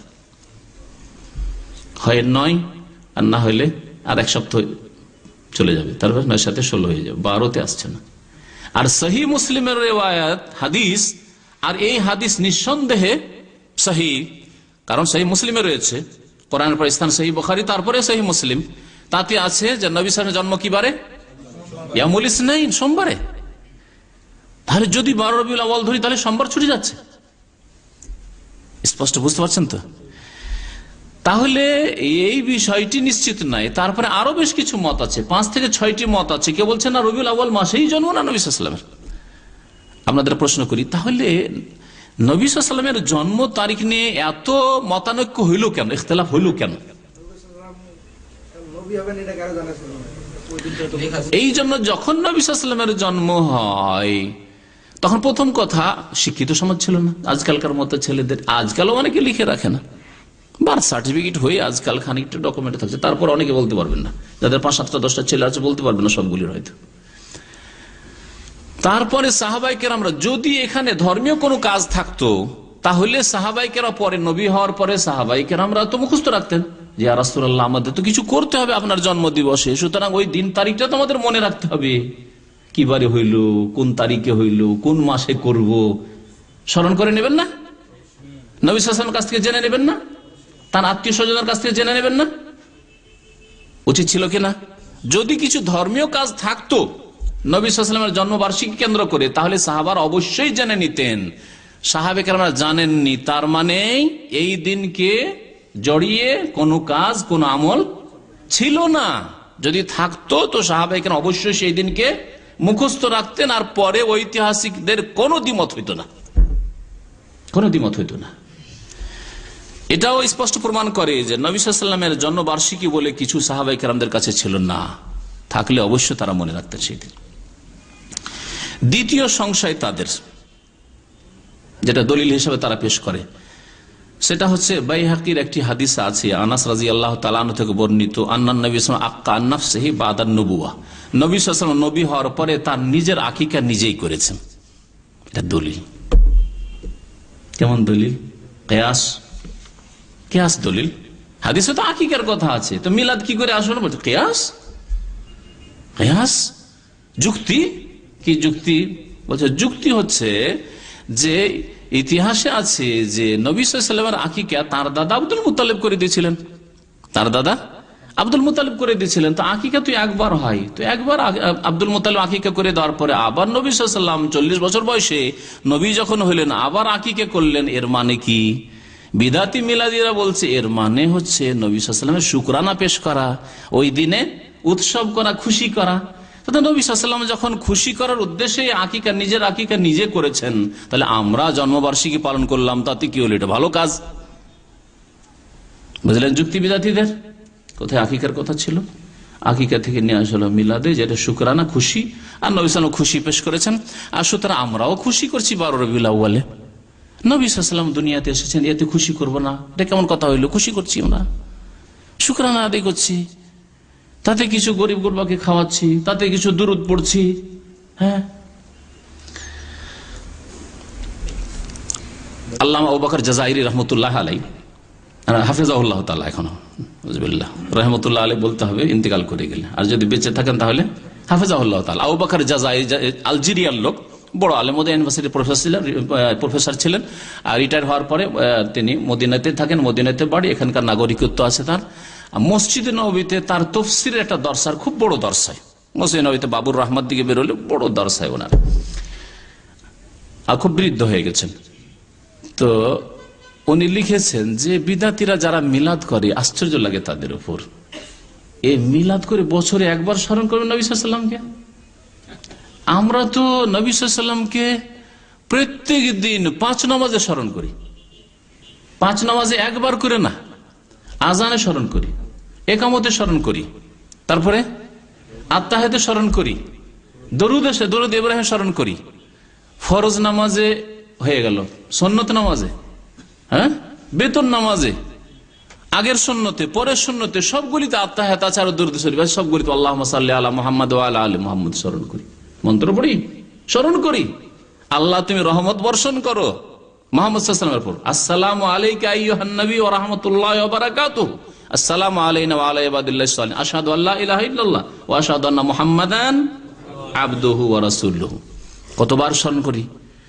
একজন বসে গিয়ে গণে দেখেন যে কত রাকাত নামাজ পড়ছি, আর কতবার আত্তাহিয়াত পড়ছি দিনে, আর কতবার দুরূদ পড়ছি, কতবার আজান হচ্ছে, একামত হচ্ছে, কতবার স্মরণ করা হচ্ছে। তো যেই রাসূল সাল্লাল্লাহু আলাইহি ওয়াসাল্লামকে, আচ্ছা, এছাড়া একজন মুসলিম দিনে কতবার দিনের কথা আলোচনা করছে, আল্লাহ এবং তার রাসূলের কথা আলোচনা করছে, বা তার সামনে আলোচনা হচ্ছে, আর কতবার নবী মুহাম্মদ সাল্লাল্লাহু আলাইহি ওয়াসাল্লামের নাম আসছে, আর যখনই নাম আসছে তখনই কি বলছে? সাল্লাল্লাহু আলাইহি ওয়াসাল্লাম। এটা তো গণে রাখা যাবে না যে কতবার আসছে নবী সাল্লাল্লাহু আলাইহি ওয়াসাল্লামের নাম, আর কতবার আমরা সাল্লাল্লাহু আলাইহি ওয়াসাল্লাম বলছি। আর যারা বলে না, তাদের সম্পর্কে নবী সাল্লাল্লাহু আলাইহি ওয়াসাল্লাম বখিল বলেছেন, আল বাখিল আল্লাযী যুকিরতু ইনদাহু ফালাম ইউসাল্লি আলাইয়া। বখিল তো ওই ব্যক্তি, যেই ব্যক্তির সামনে আমার কথা উল্লেখ করা হইলে আমার উপরে দুরূদ পেশ করে না। আর সংক্ষিপ্ত দুরূদ, আল্লাহুম্মা সাল্লি আলা দরুদ ইব্রাহিম, সবসময় পড়া যাবে না, যখন নাম শুনবেন তখন। সুতরাং সালাফে সালেহিন, আইম্মায়ে কেরাম, তারা শুরু যুগ থেকে দেখেন হাদিসের কিতাবে প্রত্যেকটি হাদিসে কালা রাসূলুল্লাহ সাল্লাল্লাহু আলাইহি ওয়াসাল্লাম লিখেছেন, পর্যন্ত বলেছেন, লিখেছেন সাল্লাল্লাহু আলাইহি ওয়াসাল্লাম। কতবার স্মরণ করছি? শেখ জাযাইরি হাফিজাহুল্লাহ বলছেন যে যাকে দিনে এতবার স্মরণ করছি তাকে আবার বছরে একবার স্মরণ করতে হবে? বলেন। ভাইকে নিয়ে একসাথে এক অন্নে খাওয়া দাওয়া করছে, তারপর ভাইকে আবার দাওয়াত দিতে হবে বছরে একবার, নাকি করেন এরকম কেউ? এটাকে আরবিতে বলে তাহসিল হাসিল, যেটা অলরেডি আছে আবার ওটাকে নেওয়ার, আবার কি অলরেডি সবসময় তো খাওয়া দাওয়া করছি তার সাথে, যা কিছু ভালো মন্দ প্রতিদিন তো একসাথে ভাই বাপকে নিয়ে খাওয়া দাওয়া করছি, মাকে নিয়ে খাওয়া দাওয়া করছি, আবার মাকে বছরে একবার দাওয়াত দিতে হবে যে মা একই অন্য আমার সাথে খায়? আশ্চর্য কথা। নবী করিম সাল্লাল্লাহু আলাইহি ওয়াসাল্লামকে ভাই, বাবা, মা, তার চাইতে বেশি আমরা স্মরণ করি। সুতরাং বছরে একবার আবার ওই 12 রবিউল আউয়াল স্মরণ করতে হবে উৎসব করে, বিদাতি উৎসব, ঈদে মিলাদুন নবী করে। আশ্চর্য বিষয়। এখন জবাব শুনে, আকিকার উপরে কিয়াস, যে নবী সাল্লাল্লাহু আলাইহি ওয়াসাল্লাম নবী হওয়ার পরে নিজের আকিকা করেছেন। প্রথম কথা, এই হাদিস যে নবী সাল্লাল্লাহু আলাইহি ওয়াসাল্লাম নবুয়ত প্রাপ্তির পরে নিজের আকিকা নিজে করেছেন, এই হাদিস বাতিল, হাদিসই সহিহ না। শুধু জয়ীফ না, বাতিল, মানে জালের কাছাকাছি, মুনকার উলামারা বলেছেন। শুনবেন হাদিস সম্পর্কে। ইমাম আহমদ বলছেন, কালাল ইমাম আহমদ। আর ইমাম আহমদ এত বড় মুহাদ্দিস ছিলেন, যার সবচেয়ে বড় হাদিসের কিতাব এখনো সংকলিত হয়ে আছে, মুসনাদে আহমদ। 30,000 হাদিস আছে, 7,000-এর কিছু বেশি হাদিস বুখারীতে আছে, কিন্তু মুসনাদে আহমদে 30,000-এর বেশি হাদিস আছে। আর হাদিস যে মুখস্থ ছিল লক্ষ লক্ষ, ওগুলো তো আর বলার প্রয়োজনে রাখে না। ইমাম আহমদ রহমত ইমাম বুখারীর ওস্তাদ, 4 মাযহাবের যে আইম্মারা রয়েছেন তার মধ্যে সবচেয়ে বড় মুহাদ্দিস ইমাম আহমদ রহমতুল্লাহ আলাইহি, সবচেয়ে বড় মুহাদ্দিস তিনি। ইমাম আহমদ রহমতুল্লাহ আলাইহি বলছেন এই হাদিস সম্পর্কে যে আন্নাহু মুনকার, হাদিস হচ্ছে মুনকার। মুনকার মানে জালের কাছাকাছি, যার বর্ণনাকারীকে একবারে ছেড়ে দেওয়া হয়, পরিত্যক্ত। এর একজন বর্ণনাকারী আছে, হাদিসটি বাইহাকিতে আছে। বাইহাকি সোনানে কুবরা একটি কিতাব রয়েছে ইমাম বাইহাকি রহমতুল্লাহ আলাইহির। সেই বাইহাকিতে ইমাম বাইহাকি হাদিস উল্লেখ করার পরে আমি মাকতাবা শামেলা যে সিডিতে আছে তাতে দেখছিলাম, ইমাম বাইহাকি নিজেই বলছেন হাদিসের পরে যে এর একজন বর্ণনাকারীর নাম হচ্ছে আব্দুল্লাহ বিন মুহাররার। আব্দুল্লাহ বিন মুহাররার তারাকুহ, সে পরিত্যক্ত, তাকে মুহাদ্দিসিনরা ছেড়ে দিয়েছিলেন যে হাদিসই নেওয়া যাবে না। মুনকার হাদিস কাকে বলে? যদি কোনো ব্যক্তি, কোন বর্ণনাকারী আদান প্রদানের ক্ষেত্রে, দুনিয়ার সংসারের ক্ষেত্রে, ব্যবসা বাণিজ্যের ক্ষেত্রে মিথ্যা কথা বলে থাকে, এর প্রমাণ হয়ে যায়, কিন্তু হাদিসে প্রমাণ হয়নি, রাসূলুল্লাহ সাল্লাল্লাহু আলাইহি ওয়াসাল্লাম হাদিসে কখনো মিথ্যা বলেছে এটা প্রমাণিত হয়নি, তাহলে তার হাদিস হচ্ছে মুনকার। মিথ্যা কেন বললে তুমি যদি দুনিয়ার ক্ষেত্রে মিথ্যা বলতে পারো, তাহলে কখনো হাদিসের ক্ষেত্রে মিথ্যা বলে দিতে পারো। সুতরাং তোমার হাদিস মুনকার, তুমি পরিত্যক্ত, মাতরুক। আর যদি জীবনে একবার প্রমাণ হয়ে যায় যে রাসূলুল্লাহ সাল্লাল্লাহু আলাইহি ওয়াসাল্লাম হাদিসে একবার মিথ্যা বলেছে, তাহলে তার হাদিস হচ্ছে মওযু, জাল, সে হচ্ছে কাযযাব, মিথ্যুক। এই হাদিস হচ্ছে মুনকার। ইমাম নওয়াবী রাহমাতুল্লাহ নাম শুনেছেন? ইমাম নওয়াবী রাহমাতুল্লাহ আলাইহি সহিহ মুসলিমের ভাষ্য, তার প্রসিদ্ধ ভাষ্য, আজকাল যে কোনো সহিহ মুসলিম ভারত, বাংলাদেশ, পাকিস্তানে পাওয়া যায়, সাথে ইমাম নওয়াবীর ভাষ্য আছে, বিস্তারিত ভাষ্য, তার অনেক কিতাব রয়েছে। ইমাম নওয়াবী বলছেন হাদিসুন বাতিলুন, এই হাদিসটি হচ্ছে বাতিল। বাতিল মানে মওযু, জালের কাছাকাছি, জাল হাদিস। ওয়াকাল ইবনে হাজার, ইমাম ইবনে হাজার রাহমাতুল্লাহ আলাইহি তিনি বলছেন লা ইয়াসবুতু, হাদিস প্রমাণিত নয়, হাদিস প্রমাণিত নয়, ভিত্তিহীন। তাহলে এই আকিকা নবী সাল্লাল্লাহু আলাইহি ওয়াসাল্লাম করেছেন, এটা আসলে প্রমাণিত হলো না, যার উপরে কিয়াস করা হয়েছে, যার উপরে ভিত্তি করেছেন সেটাই তো নেই আসলে।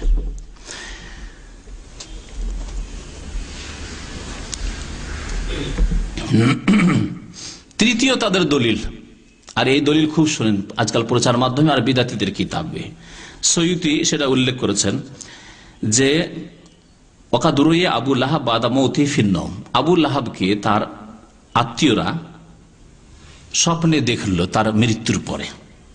ফাকিল আল্লাহু, তাকে জিজ্ঞাসা করা, মাহা লোকা, তোমার কি অবস্থা আবু লাহাব? আবু লাহাব কে বলতে পারেন? নবী সাল্লাল্লাহু আলাইহি ওয়াসাল্লামের আপন চাচা। আমাদের দেশে আবার ভুল আছে, আবু জাহালকে আপন চাচা বলে। আবু জাহাল আপন চাচা না, দূরের, কিন্তু আবু লাহাব নিজের চাচা এবং কট্টর শত্রু চাচা। আল্লাহর হিকমত, নবী সাল্লাল্লাহু আলাইহি ওয়াসাল্লামের 2 চাচাকে আল্লাহ পাক হিদায়াত করেছেন, হামজা এবং আব্বাসকে। আর এক চাচা ঈমান নিয়ে আসেনি, কাফের ছিল, কিন্তু হিতাকাঙ্ক্ষী দরুদি ছিল, তার নাম আবু তালেব।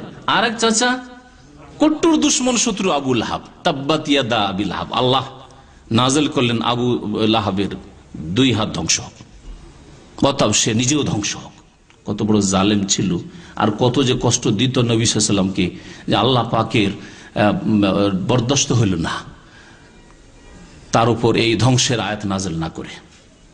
এই আয়াত তার সম্পর্কে আল্লাহ পাক নাজেল করে ঘোষণা করে দিত তাব্বাত ইয়াদা আবি লাহাব, এবং আমরাতুহু, তার স্ত্রীও ধ্বংস হোক। কত জালেম ছিল, কত কষ্ট দিত স্বামী স্ত্রী দুজন মিলে নবী সাল্লাল্লাহু আলাইহি ওয়াসাল্লামকে। এই আবু লাহাবকে স্বপ্নে দেখা হইল, মাহা লোকা, তোমার অবস্থা কি? ফাকালা ফিন্নার, জাহান্নামে আছি। ইল্লা আন্নাহু ইউখাফফাফ আন্নী কুল্লা লাইলাতি ইসনাইন, সোমবারের রাতে আমার আযাবটা একটু হালকা করা হয়, সোমবারের রাতে আযাব হালকা করে দেওয়া হয়। ওয়া আমুসসু মিন বাইনি ইসবাইহাতাইনি, আর এই 2 আঙ্গুলের মাঝখান থেকে একটু করে চুষি, মান পানি চুষি, বেকাদরে হাজার, একটু করে পানি পাই সেই দিন। ওয়া আশারা বিরাসি ইসবাইহি, ইশারা করে দেখাইলো। এটা কেন বলছে? ওয়া আন্না যালিকা বিইতাকিল সুয়াইবাতা ইনদামা বাশশারাতনি বিবিলাদাতিন নবী সাল্লাল্লাহু আলাইহি ওয়াসাল্লাম, আর এটা এই জন্য আমার আযাব হালকা করা হয় সোমবার রাতে, যে যখন নবী মুহাম্মদ সাল্লাল্লাহু আলাইহি সাল্লামের জন্ম হয়, তখন এই দাসী সুয়াইবা, আমার দাসী ছিল, সে দৌড় দিয়ে ছুটে এসেছিল, আর ছুটে এসে আমাকে সুসংবাদ শুনিয়েছিল যে তোমার ভাতিজার জন্ম হয়েছে। এই এক আর সে দুধ পান করিয়েছিল, আমার দাসী, আর দুধ পান করিয়েছিল কাকে? নবী করিম সাল্লাল্লাহু আলাইহি ওয়াসাল্লামকে। যুক্তি এখন শোনেন মিলাদিদের, বলছে যে আবু লাহাব কাফের, কোরআনে তার শাস্তির কথা আল্লাহ পাক উল্লেখ করেছেন, তাকে জাহান্নামে দেওয়া হয়েছে, তারপরেও তার আযাব হালকা করা হয়েছে। নবী সাল্লাল্লাহু আলাইহি ওয়াসাল্লামের জন্মবার্ষিকীকে কেন্দ্র করে সে কি করেছিল, তার এই দাসীকে আজাদ করেছিল। সেই জন্য সুসংবাদ যখন দিয়েছিল তখন ওই দাসীকে স্বাধীন করে দিয়েছিল, সেই জন্য আযাব হালকা করা হয়েছে।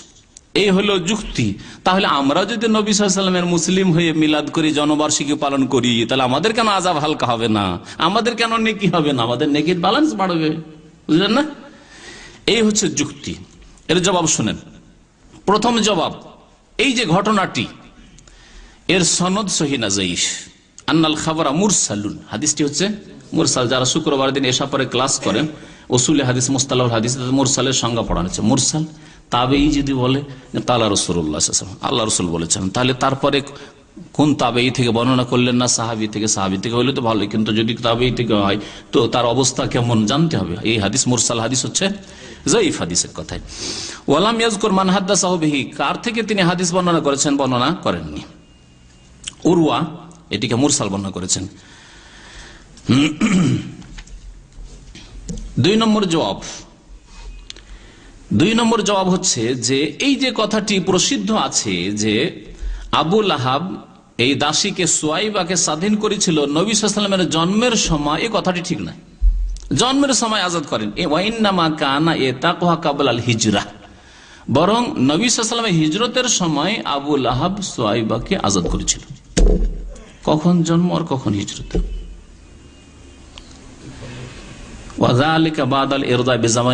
দুধ দান, স্তন্য দানের অনেক পরে। স্তন্য দান করেছে নবী সাল্লাল্লাহু আলাইহি ওয়াসাল্লাম যখন মায়ের কোলে। আর হিজরত কত বছর বয়সে? 53 বছর বয়সে। তাহলে যে যাকে দলিল বানানো হয়েছে যে নবী সাল্লাল্লাহু আলাইহি ওয়াসাল্লামের জন্মের সুসংবাদ দেওয়ার জন্য এই আযাব হালকা, আর ওই খুশিতে সুয়াইবাকে আজাদ করে দিয়েছিল আবু লাহাব, এই ঘটনাটা ঠিক না। আজাদ করেছে কখন? জন্ম উপলক্ষে নয়, বরং অনেক পরে, নবী সাল্লাল্লাহু আলাইহি ওয়াসাল্লামের হিজরতের সময়। কামা হুয়া সাবিতুন ফি কুতুবি তারিখ ওয়াস সিয়ার, ইতিহাস এবং সিরাতুন নবীর কিতাবে বিশুদ্ধ সূত্রে যা প্রমাণিত হয়েছে সেটা হচ্ছে যে পরে স্বাধীন করেছিল। এই সম্পর্কে শুনেন, ইমাম ইবনে সাদ ইতিহাস, ইসলামের ইতিহাস এবং সিরাতুন নবীর একজন বড় বিজ্ঞ মানুষ ইমাম ইবনে সাদ রহমতুল্লাহ আলাই তার সনদে বর্ণনা করেছেন, কানাত সুয়াইবা মুরজিয়া রাসূলিল্লাহ সাল্লাল্লাহু আলাইহি ওয়াসাল্লাম, নবী সাল্লাল্লাহু আলাইহি ওয়াসাল্লামকে স্তন্যদান কারিনীদের একজন ছিল সুয়াইবা। ইয়াসিলুহা ওয়া হুয়া বিমক্কাহ, নবী সাল্লাল্লাহু আলাইহি ওয়াসাল্লাম তার সেলারামি করতেন, আমাকে দুধ পান করিয়েছে। বড় হওয়ার পরেও হাদিয়া তোহফা পাঠাতেন দুধ মায়ের জন্য, এর জন্য দুধ মা হালিমা ছাড়া সুয়াইবা। ওয়াকানাত খাদিজা তুকরিমুহা, খাদিজা রাদিয়াল্লাহু তাআলা নবী সাল্লাল্লাহু আলাইহি ওয়াসাল্লামের প্রথম বিবি, তিনিও সম্মান করতেন এই সুয়াইবার।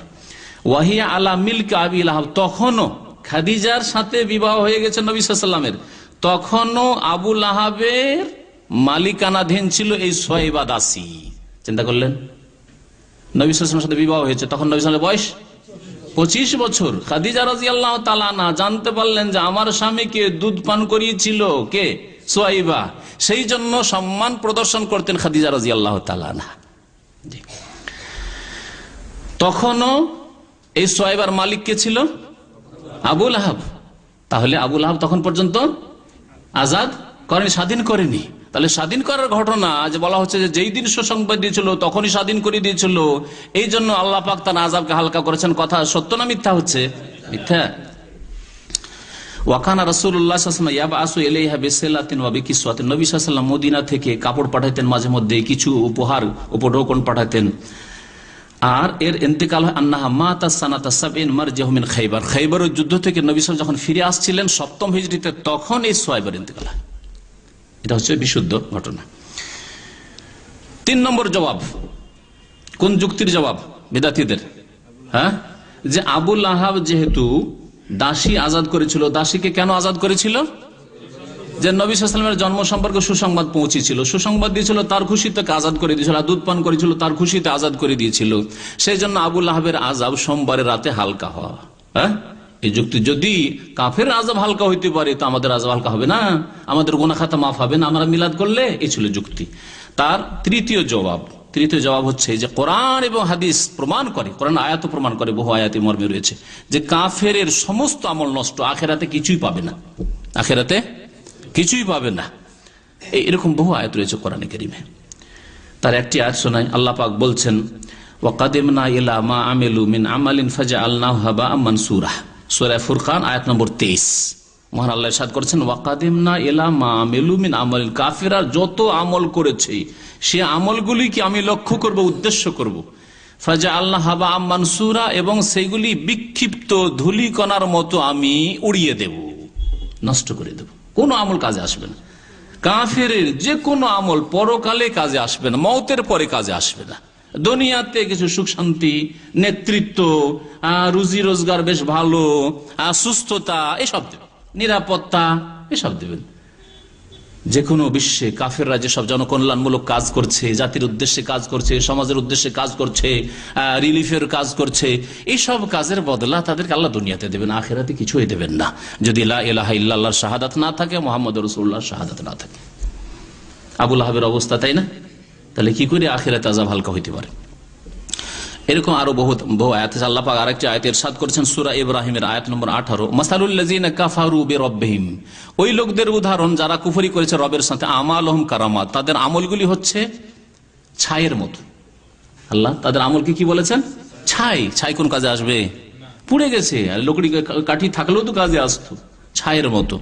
ইশতাদ্দাত বিহির রিহ ফি ইয়াউমিন আসিফ, ঝড় তুফানের দিনে চরম বেগে বাতাস আসলো, আর তারপরে সেই ছাইগুলিকে উড়িয়ে নিয়ে চলে গেল। থাকবে আর ছাই?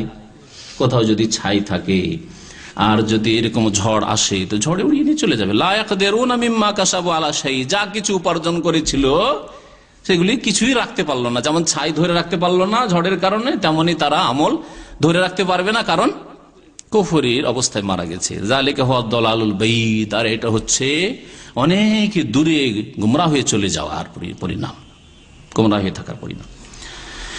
ও আবু লাহাব ইয়াদখুলু তাহতা হাযিল আয়াত, আবু লাহাব এই আয়াতগুলির অন্তর্ভুক্ত। আল্লাহ পাক আরো আয়াতে ইরশাদ করেছেন সূরা নূরে, ওয়াল্লাযিনা কাফারু আমালুহুম কাসারাব, যারা কাফের কুফরি করে মারা যাবে তাদের আমলগুলি হবে কাসারাব। এখানে আল্লাহ কারামাত বললেন ছায়ের মতো, আর এই আয়াতে আল্লাহ বলছেন কাসারা, মরিচিকার মতো। মরিচিকা বুঝেন না? নদীর চরে বালিগুলি দুপুর বেলা রোদ্রের সময় চিকচিক চিকচিক করে, কেমন লাগে দেখতে? পানির মতো লাগে। যখন কাছে আসে, যত কাছে আসবেন পানি পাওয়া যায় না, বরং ওই রোডগুলি তো এরকম লাগে। রোদ্রের সময় দেখো রোডে মনে হচ্ছে একটু আগে ভিজে আছে নাকি, বর্ষা হয়েছে নাকি, যত আগে আসে শুকনো। এটাকে সারাব বলে, মরিচিক। দেখে মনে হয় পানি, কিন্তু আসলে পানি নাই। কাফেরদের আমলগুলি ওই রকমই, আখিরাত দিনে কোনো কাজে আসবে না মরিচিকা। তারপরে চতুর্থ জবাব হচ্ছে যে কাফেরদের আযাব আখিরাতে হালকা হবে না, এই মর্মে আয়াত আছে কোরআনে কারীমে। মহান আল্লাহ ইরশাদ করেছেন সূরা ফাতির আয়াত নম্বর 36, ওয়াল্লাযিনা কাফারু লাহুম নারু জাহান্নাম, যারা কাফের হয়ে মারা গেছে তাদের জন্য কিসের আযাব রয়েছে? জাহান্নামের আযাব। লা ইউকযা আলাইহিম ফায়ামুতু, তাদের সম্পর্কে আল্লাহ পাকের এইরকম সিদ্ধান্ত হবে না যে তাদের মওত হবে, মওত আসবে না। কে চালিয়ে দিয়ে গেল?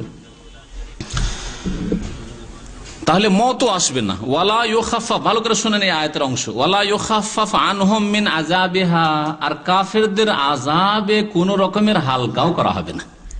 তাহলে কোরআন বলছে কাফেরদের আযাব হালকা করা হবে না। আর এই ঘটনা যাতে বলা হচ্ছে যে স্বপ্নে দেখা হইল যে আবু লাহাবের আযাব কি হয়েছে, সোমবার রাতে হালকা হয়ে যাচ্ছে, কোরআন বিরোধী নয়? হ্যাঁ, কোরআনকে ঠিক রাখবেন না ওই স্বপ্নের কথা বিশ্বাস করবেন? এই তো স্বপ্নের ধর্ম হয়ে যাবে। কোরআনের দিন মানতে হবে। কাযালিকা নাজজি কুল্লা কাফুর।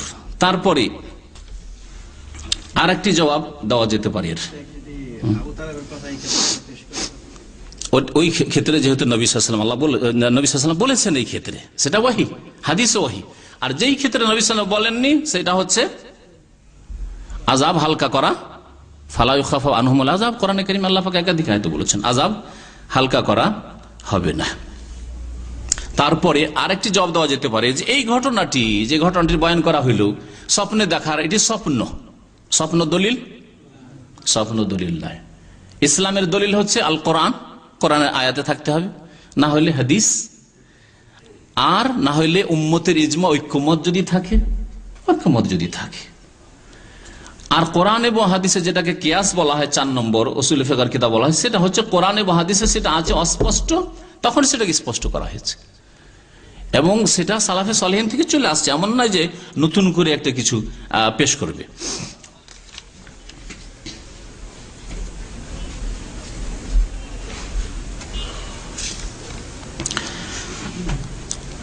আর একটি যুক্তি তারা পেশ করে যে নবী সাল্লাল্লাহু আলাইহি ওয়াসাল্লাম সোমবারে রোজা রাখতেন। নবী সাল্লাল্লাহু আলাইহি ওয়াসাল্লাম সোমবারে রোজা রাখতেন। কি জন্য রোজা রাখতেন? নবী সাল্লাল্লাহু আলাইহি ওয়াসাল্লামকে জিজ্ঞাসা করা হয় সোয়েলা আন সাওমি ইয়াউমুল ইসনাইন, সোমবার রোজা সম্পর্কে। তখন তিনি বলেন ফিহে ওয়ালিদতু, এই দিনে আমার জন্ম হয়েছে, ওয়া ফিহে উনজিলা আলাইয়া, আর এই দিনে আমার উপর কোরআন নাজিল হওয়া শুরু হয়েছে। তো এই জন্য আমি কি করি, সোমবারে রোজা রাখি। যুক্তি এখন রোজা রাখো না, রোজা রাখবে না, রোজা রাখা বড় মাকরুহ।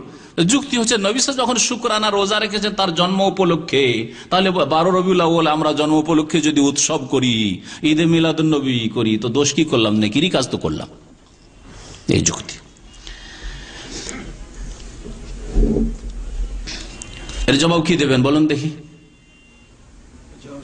হ্যাঁ, নবী করিম সাল্লাল্লাহু আলাইহি ওয়াসাল্লাম রোজা রেখেছেন, উৎসব করেননি। রোজা উৎসবের বিপরীত, শুকরানা রোজা। সুতরাং যদি নবী সাল্লাল্লাহু আলাইহি ওয়াসাল্লামের অনুসরণ করতে হয়, তাহলে সেই দিনে কি করতে হবে? রোজা রাখতে হবে। আর নবী সাল্লাল্লাহু আলাইহি ওয়াসাল্লাম বছরে একটা রোজা রেখেছেন না, বছরে 52টি রোজা রেখেছেন।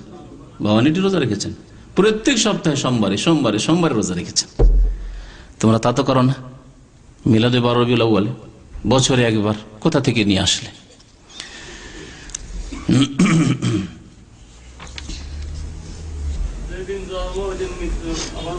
হ্যাঁ, ওটা বলতাম অবশ্য। তো আমাদের ভাই স্মরণ করিয়ে দিচ্ছে আরেকটি কথা, নবী সাল্লাল্লাহু আলাইহি সাল্লামের জন্ম সম্পর্কে ইখতিলাফ আছে, যে জন্ম 12 রবিউল আউয়াল না 9 রবিউল আউয়াল। তারপরে বিদআতীরা কোনটাকে ধরেছে? যেটা প্রসিদ্ধ সেটা হচ্ছে 12 রবিউল আউয়াল। নবী সাল্লাল্লাহু আলাইহি ওয়াসাল্লাম ইন্তেকাল কোন দিনে? 12 রবিউল আউয়ালে। তাহলে একই দিনে, যেই দিনে নবী সাল্লাল্লাহু আলাইহি ওয়াসাল্লামের জন্ম সেই দিনে মৃত্যু, তাহলে সেটা খুশির দিবসের সাথে কিসের দিবস? শোকের দিবস। একই দিনে আপনার খুশির দিনে যদি শোক হয়, কোনটা প্রাধান্য পাবে? আপনি একজন সাধারণ হিসাবে চিন্তা করেন, আপনার বিবাহের বরযাত্রী যাচ্ছিল, কবুল করার জন্য যাচ্ছিলেন, আর হঠাৎ আপনার মা আল্লাহ না করে মারা গেল, বলেন মজা লাগবে বিয়েতে? হ্যাঁ, না কান্নায় ভেঙে পড়বেন? আপনি ভেঙে পড়বেন। ইসলামে প্রথম কথা শোক পালন করা নেই, আর উৎসব করাও নেই। যে উৎসব আল্লাহ পাক দেননি সে উৎসব নেই। না জন্মবার্ষিকী পালন করা আছে, না মৃত্যুবার্ষিকী আছে, না শোক দিবস আছে। 3 দিনের বেশি কারো শোক নেই। 3 দিনের বেশি কারো শোক নেই। একমাত্র স্ত্রী শোক করবে 4 মাস 10 দিন, আর সেটাও অলংকার ছাড়ার শোক। এমন শোক না যে কাজকর্ম করব না, রান্না করব না, খাবো না, ঘরে বন্ধ থাকবো, এমন শোক নয়। 4 মাস 10 দিন ধরে বিবাহ করবেন না, এইসব অলংকার করব না, ভালো কাপড় পরবো না খুব, যাতে আকর্ষণ হয়, আর আমাকে কেউ প্রস্তাব দিতে পারবে না, আর আমি কাউকে বিয়ে করার মুখ খুলবো না 4 মাস 10 দিন। এটা বাকি যে কোনো মানুষ সম্পর্কে শোক মাত্র 3 দিন। তো বলেন, যেই দিনে নবী সাল্লাল্লাহু আলাইহি ওয়াসাল্লামের জন্ম, সেই দিনে ইন্তেকাল, সেই দিনে কি করে এরা খুশি উৎসব করছে, ঈদে মিলাদুন নবী? তাহলে এটা তো করতে পারে দুশমন। আপনার বাড়িতে মা মারা গেছে, আর পাশের বাড়িতে যদি ধুমধাম খাওয়া দাওয়া হয়, আপনি কি বলবেন তাদেরকে? দুশমন বলবেন না? শত্রু। কত শত্রু, আমার বাবা মারা গেছে ওতে খুশি, উৎসব করছে। এটা শত্রুদের কাজ। আল্লাহ পাক যেন বুঝার তৌফিক দান করেন, আর সংশোধন করার তৌফিক দান করেন। প্রশ্নগুলি একটু পরে করেন।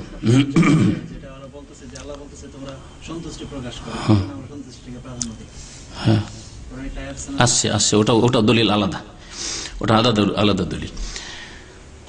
যাই হোক, যেটা যুক্তি সেটা আপন জায়গায় ঠিক থাকলো, আর যেটা খুশি প্রকাশ করো সেটা কোন ক্ষেত্রে আল্লাহ পাক খুশি প্রকাশ করতে বলেছেন সেটা আসছে। সময় শেষ হতে যাচ্ছে, আমি সংক্ষেপে আর 2-1টি কথা বলি। নবী সাল্লাল্লাহু আলাইহি ওয়াসাল্লাম সোমবারে যে রোজা রেখেছেন তার 2টি কারণ বর্ণনা করেছেন। একটি কারণ হচ্ছে সেই দিনে জন্ম হয়েছে, আর একটি হচ্ছে সেই দিনে কোরআন নাযিল হয়েছে। এছাড়াও আরেকটি কারণ বর্ণনা করেছেন, অন্য হাদিসে রয়েছে যে সোমবারে আর বৃহস্পতিবারে আল্লাহ পাকের দরবারে আমলনামা পেশ করা হয়। আর আমি পছন্দ করি যে আমার আমল ওই সময় পেশ করা হোক আল্লাহর দরগাহে যখন আমি রোজাই থাকি। তাহলে সোমবার রোজা রাখার আরেকটি কারণ হচ্ছে আল্লাহ পাকের দরবারে আমল পেশ করা ফেরেশতাগণ পেশ করে থাকেন। সুতরাং যদি এই সোমবারকে কেন্দ্র করে রোজা রাখেন তাহলে সুন্নতের আমল করবেন। সে নবী সাল্লাল্লাহু আলাইহি ওয়াসাল্লামের জন্মের কারণে হইতে পারে, সেই দিনে কোরআন নাযিল কারণে হইতে পারে, আর সেই দিনে আল্লাহর দরবারে আমল পেশ করা হয় প্রত্যেক বান্দার, সেই জন্য হইতে পারে। কিন্তু বছরে একবার শুধু নেবেন সেটা সুন্নত হবে না, বরং সেটা বিদআত হবে। তারপরে আমাদের ভাই যে আয়াতটির দিকে ইশারা করছিলেন, আল্লাহ পাক কোরআনে কারীমে ইরশাদ করেছেন সূরা ইউনূসের আয়াত নম্বর 58, আল্লাহ পাক ইরশাদ করেছেন কুল বিফাদলিল্লাহি ওয়া বিরহমাতিহি ফাবিযালিকা ফালিয়াফরাহু হুয়া খায়রুম মিম্মা ইয়াজমাউন। হে নবী, তুমি বলে দাও আল্লাহর অনুগ্রহে এবং আল্লাহর রহমতে তোমরা খুশি হও। আল্লাহর অনুগ্রহে আর আল্লাহর রহমতে তোমরা খুশি হও। ফাবিযালিকা ফালিয়াফরাহু, তারা যেন তাতে খুশি হয়। হুয়া খায়রুম মিম্মা ইয়াজমাউন, যা কিছু তারা দুনিয়ায় সঞ্চয় করে তার চাইতে এটা হচ্ছে বেশি শ্রেষ্ঠ। এই আয়াতে কি আল্লাহ পাক বলেছেন নবী সাল্লাল্লাহু আলাইহি ওয়াসাল্লামের জন্মবার্ষিকীর খুশির কথা? না, আল্লাহ পাক বলেছেন যে তোমরা কি করো, আল্লাহ পাকের অনুগ্রহ পেলে, আল্লাহ পাকের রহমত পেলে তোমরা খুশি হও। কিন্তু তারা বিদাতিরা কোথায় লাগিয়ে নিল? শুধু জন্ম তারিখের সাথে লাগালো। কোরআন কি বলছে তার আগে শুনেন। কোরআনের আগের আয়াতে প্রসঙ্গ কি আছে দেখেন। প্রসঙ্গ থেকে যদি আলাদা করে দেন তো অর্থ পাল্টে যেতে পারে। পাল্টে যায় না? আপনি একটা কথা বলে যাচ্ছেন, সেটাকে যদি ওখান থেকে টেনে নিয়ে অন্য কথায় অর্ধেকটা টেনে নি, তাহলে কিন্তু অর্থই পাল্টিয়ে যাবে। যেমন লা তাকরাবুস সালাত ওয়া আনতুম সুকারা, আল্লাহ বলছেন নিশার অবস্থায় তোমরা নামাজের কাছে যেও না। আনতুম সুকারা যদি আমরা বাদ দিয়ে দিই আর শুধু বলি লা তাকরাবুস সালাত, নামাজের কাছেও যেও না, তাহলে বেনামাজিদের দলিল। আমরা তো কোরআনের উপর আমল করছি। আল্লাহ বলছে লা তাকরাবুস সালাত, হবে না? আল্লাহ পাক কি বলেছেন শুনেন। তার আগে আয়াতে আল্লাহ পাক ইরশাদ করেছেন ইয়া আইয়ুহান নাস, হে মানব সকল, কাদ জাআতকুম মাউইযাতুম মির রাব্বিকুম, তোমাদের রবের পক্ষে তোমাদের কাছে উপদেশ এসেছে, মানে আল কোরআন এসেছে। ওয়া শিফাউল লিমা ফিস সুদুর, তোমাদের অন্তরে যে রোগ আছে তার শিফা, চিকিৎসা এসেছে, তার ঔষধ এসেছে। ওয়া হুদান, হেদায়েত এসেছে। ওয়া রাহমাতুল লিল মুমিনিন, মুমিনদের জন্য রহমত এসেছে। কুল, তারপরে আল্লাহ বলছেন কুল বিফাদলিল্লাহি ওয়া বিরহমাতিহি ফাবিযালিকা ফালিয়াফরাহু, তারপরের আয়াত সূরা ইউনূসের। তাহলে এই দুইটি আয়াত পাশাপাশি আছে।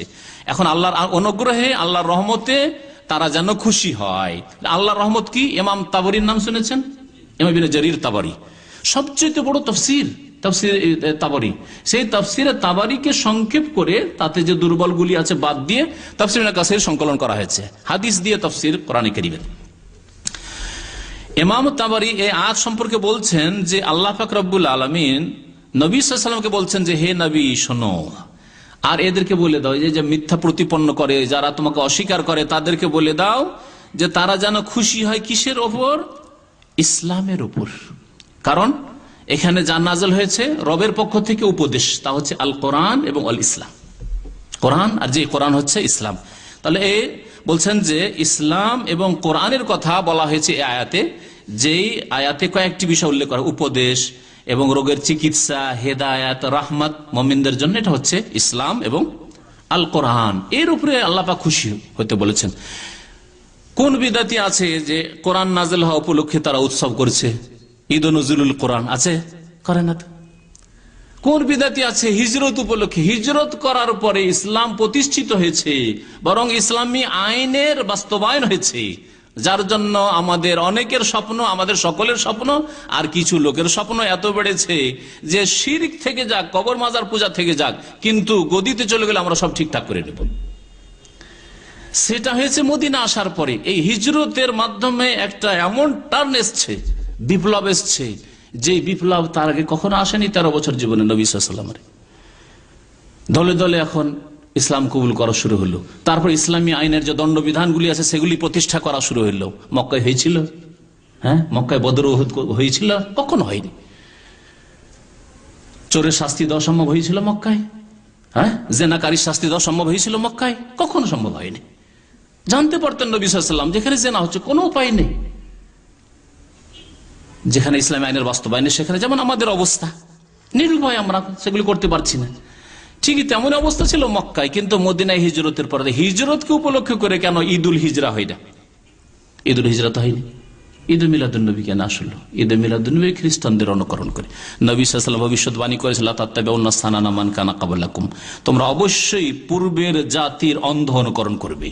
এমনকি তারা যদি কিসের গুহায়, গর্তে, ওই সান্ডার দব সান্ডার গর্তে ঢুকে, সান্ডার গর্ত খুব সান্ডার যে গর্ত খুব আঁকা বাঁকা থাকে, সান্ডার গর্তে যদি ঢুকে থাকে তোমরাও ঢুকবে, ইহুদি নাসারা ঢুকেছে তোমরাও ঢুকে পড়বে।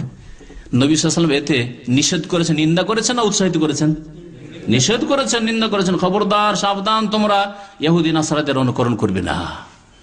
নবী সাল্লাল্লাহু আলাইহি ওয়াসাল্লাম আরো সতর্ক করেছেন, মান তাশাব্বাহা বিকওমিন ফাহুয়া মিনহুম, যারা কোন জাতির সাদৃশ্যতা অবলম্বন করবে তারা তাদের মধ্যে শামিল হবে। তাহলে ঈসা আলাইহিস সালামের তোমরা 25শে ডিসেম্বর করছো, সেজন্য আমরা 12 রবিউল আউয়াল করব, এই সাদৃশ্যতা যারা অবলম্বন করবে তাদের দলে শামিল হবে না? এই হাদিসের আলোকে অবশ্যই আল্লাহ পাক যেন বুঝার তৌফিক দান করে। আর একটি দলিল তারা পেশ করে, সেটা হচ্ছে যে নবী সাল্লাল্লাহু আলাইহি ওয়াসাল্লাম মিলাদ করি, তাতে আমরা দুরুদ পড়ি, সালাম পড়ি, এটা তো বড়ই রহমতের কাজ। একবার দুরুদ পড়লে 10 বার আল্লাহর রহমত নাজিল হয়, এই কাজ আমরা করি। এই দলিল, ভালো কাজ করি আমরা। ইয়া আইয়ুহাল্লাযীনা আমানু সাল্লু আলাইহি ওয়া সাল্লিমু তাসলিমা পড়ি দিয়ে কত দুরুদ কত সালাম আমরা পড়ি, এ হলো যুক্তি। এর জবাব কি বলবেন? বছরে একবার দুরুদ পড়ার উৎসব করতে হবে? হ্যাঁ, প্রথম সওয়াল আমার, যে বছরে একবার শুধু দুরুদের অনুষ্ঠান করতে হবে না দুরুদ সবসময় পড়তে হবে? এবং দুরুদ পড়া, দ্বিতীয় প্রশ্ন হচ্ছে দুরুদ পড়া ইবাদত কিনা? ইবাদত। তাহলে দুরুদ যেইভাবে নবী সাল্লাল্লাহু আলাইহি ওয়াসাল্লাম পড়েছেন ও পড়তে শিখিয়েছেন সেভাবে পড়তে হবে না খেয়ালখুশি? নবী সাল্লাল্লাহু আলাইহি ওয়াসাল্লাম সাহাবায়ে কেরামদেরকে নিয়ে আনুষ্ঠানিকতার সাথে অনুষ্ঠান করে দুরুদ পড়েছেন। বলেন মহব্বতের সাথে জোরে সোরে ইয়া নবী সালাম আলাইক পড়েছেন? আল্লাহুম্মা সাল্লি আলা পড়েছেন? পড়েননি। তাহলে ইবাদত যখন করছেন তো নবীর তরিকায় করতে হবে। নবীর তরিকায় ইবাদত, দুরুদ, দিনে যদি দুরুদ গণনা করেন কত দুরুদ পড়ছি আমরা, একটু আগেই তো বলছিলাম যে দুরুদের কথা নামাজের। আর সবচাইতে ভালো দুরুদ পেশ নামাজের বাইরে, নামাজের ভিতরে? নামাজের ভিতরে। নামাজের ভিতরে নিজের বাবার সাথে কথা বলতে পারবো না, মায়ের সাথে কথা বলতে পারবো না, স্ত্রীর সাথে কথা বলতে পারবো না, ছেলে মেয়ের সাথে কথা বলতে পারবো না। আর নবীকে বলছে আসসালামু আলাইকা আইয়ুহান নবী ওয়া রাহমাতুল্লাহি ওয়া বারাকাতুহু, আল্লাহুম্মা সাল্লি আলা মুহাম্মাদ ওয়া আলা আলি মুহাম্মাদ কামা সাল্লাইতা আলা ইব্রাহিম, আল্লাহুম্মা বারিক আলা মুহাম্মাদ ওয়া আলা আলি মুহাম্মাদ কামা বারাকতা আলা ইব্রাহিম। কত সুন্দর। এইভাবে এছাড়াও যেসব নফল স্থান রয়েছে দুরুদ পড়ার, আজানের পরে, তাই না? আজানের পরে, তারপরে জুমার দিনে বেশি বেশি দুরুদ পড়া, সেই হাদিস দ্বারা এগুলি প্রমাণিত। এইভাবে দুরুদ পড়তে হবে। জুমার দিনের দুরুদ, যেই বিদাতীরা 12 রবিউল আউয়াল করে তাদেরকে ভালো করে জিজ্ঞাসা করেন, অথবা যে কেউ আছেন, আমরা অনেকে এইসব বিদাতে ছিল, বলেন যে আপনার জীবনে কোনোদিন এই কথা কোনোদিন চিন্তা করেছেন যে জুমার দিনে বেশি বেশি দুরুদ পড়তে হবে? কখনো করেননি। এই সুন্নতের আমল নেই। আর এটা হচ্ছে আল্লাহ পাকের আযাব। সালাফে সালেহরা বলেছেন যে কোনো জাতি যখন বিদাত করবে সুন্নত মরে যাবে, যখন বিদাত করবে সুন্নত মরে যাবে। বিদাতি জিকির হচ্ছে, সুন্নতি জিকির নেই। সকাল সন্ধ্যার জিকির নেই, ঘুমের আগের জিকির নেই, ঘুমের থেকে উঠে জিকির নেই, বাথরুমে যাওয়ার জিকির নেই, বাড়ি থেকে বের হওয়ার জিকির নেই, বাজারের জিকির নেই। ওই রকমই যখন বিদাতি দুরুদ পড়া হচ্ছে মিলাদ করে, তখন সুন্নতি দুরুদ আউট হয়ে গেছে।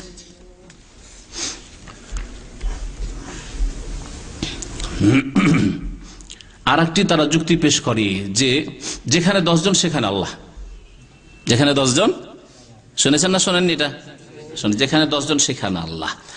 এই ক্ষেত্রে ইবনে মাসউদ রাদিয়াল্লাহু তাআলা আনহু থেকে একটি তার মওকুফ কথা, মানে তার বাণী, মওকুফ হাদিস মানে সাহাবীর বাণী তারা পেশ করে।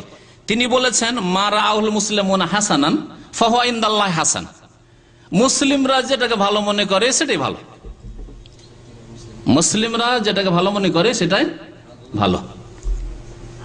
সুতরাং মুসলিমরা আজকে অধিকাংশ উপমহাদেশ, ভারত, বাংলাদেশ, পাকিস্তানে, এমনকি মিশরে, এমনকি ইরাকে, এইরকম বহু দেশ আছে, সেসব দেশে মিলাদ করছে 12 রবিউল আউয়াল, এটাকে ভালো মনে করেছে। সুতরাং ফাহুয়া ইনদাল্লাহি হাসান, এটা হাসান, এটা হলো বিদআতে হাসানা।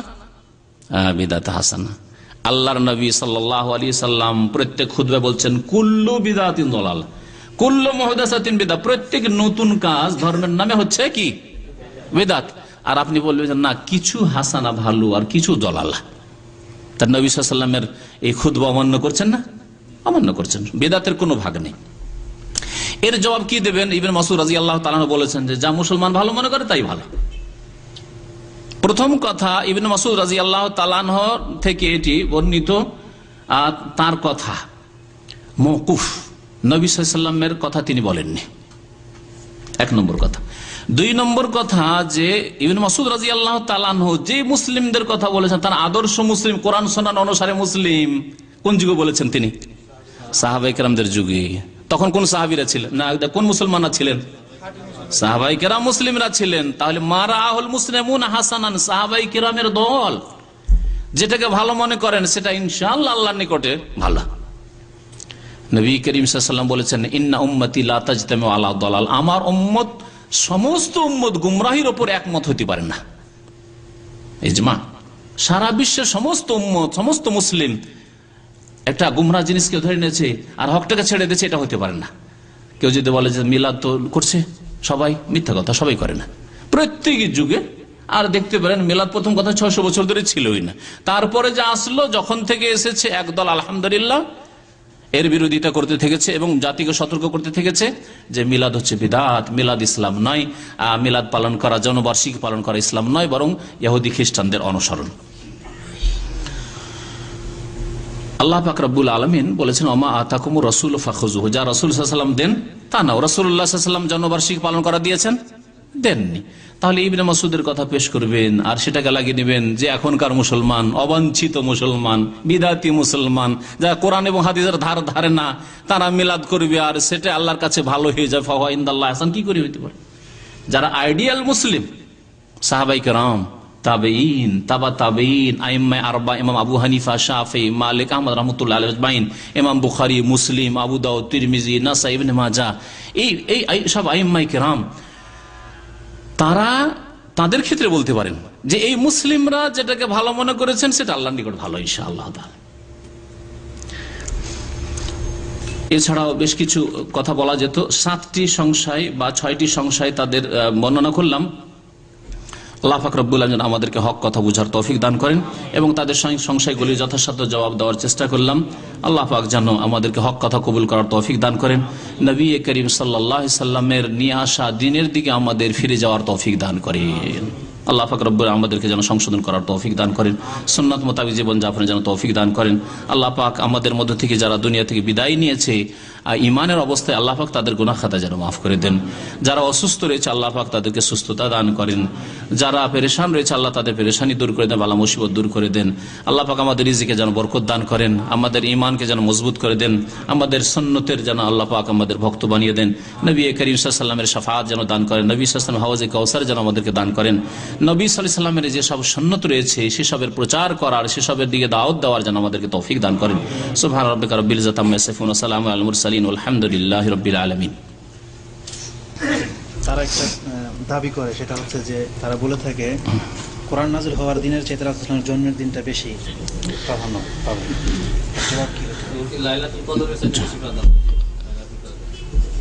লাইলাতুল কাদারের কথা আল্লাহ কোরআনে উল্লেখ করেছেন, তারপরে কেউ যদি বলে লাইলাতুল কাদারে উৎসব করবো তো জায়েজ নাই।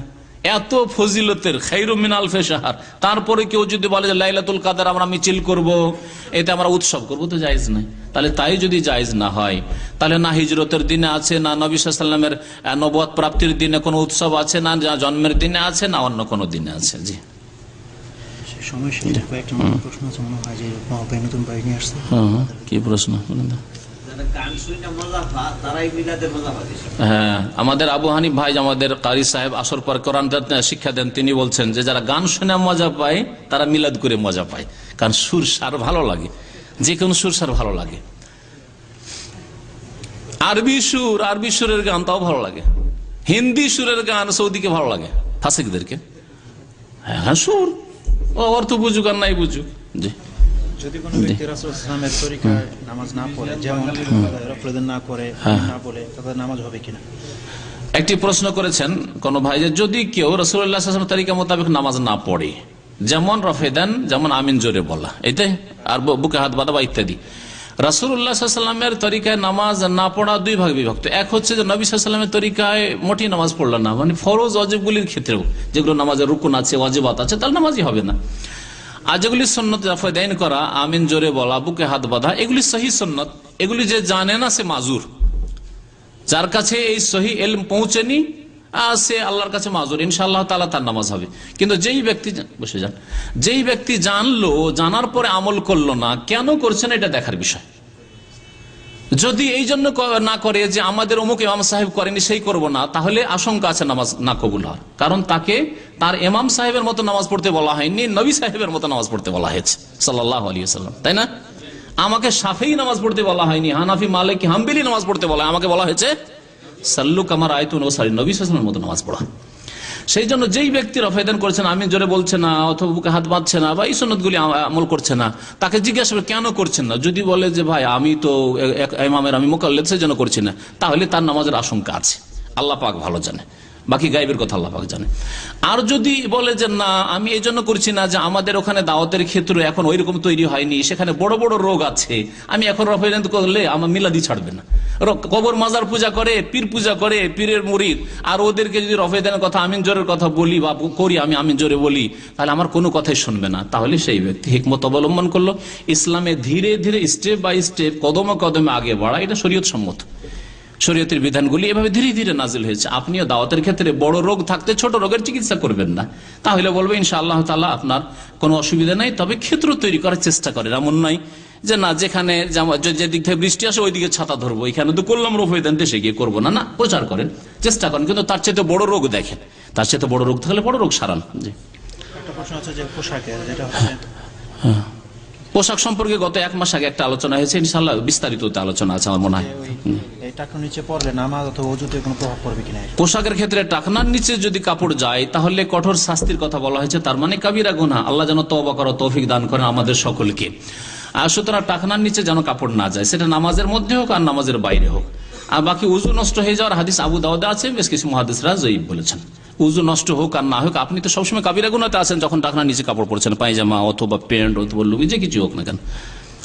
যদি দাঁড়িয়ে প্রস্রাব করে, বসে প্রস্রাব করার ব্যবস্থা না থাকে, তাহলে দাঁড়িয়ে প্রস্রাব করা কি অনুমতি আছে?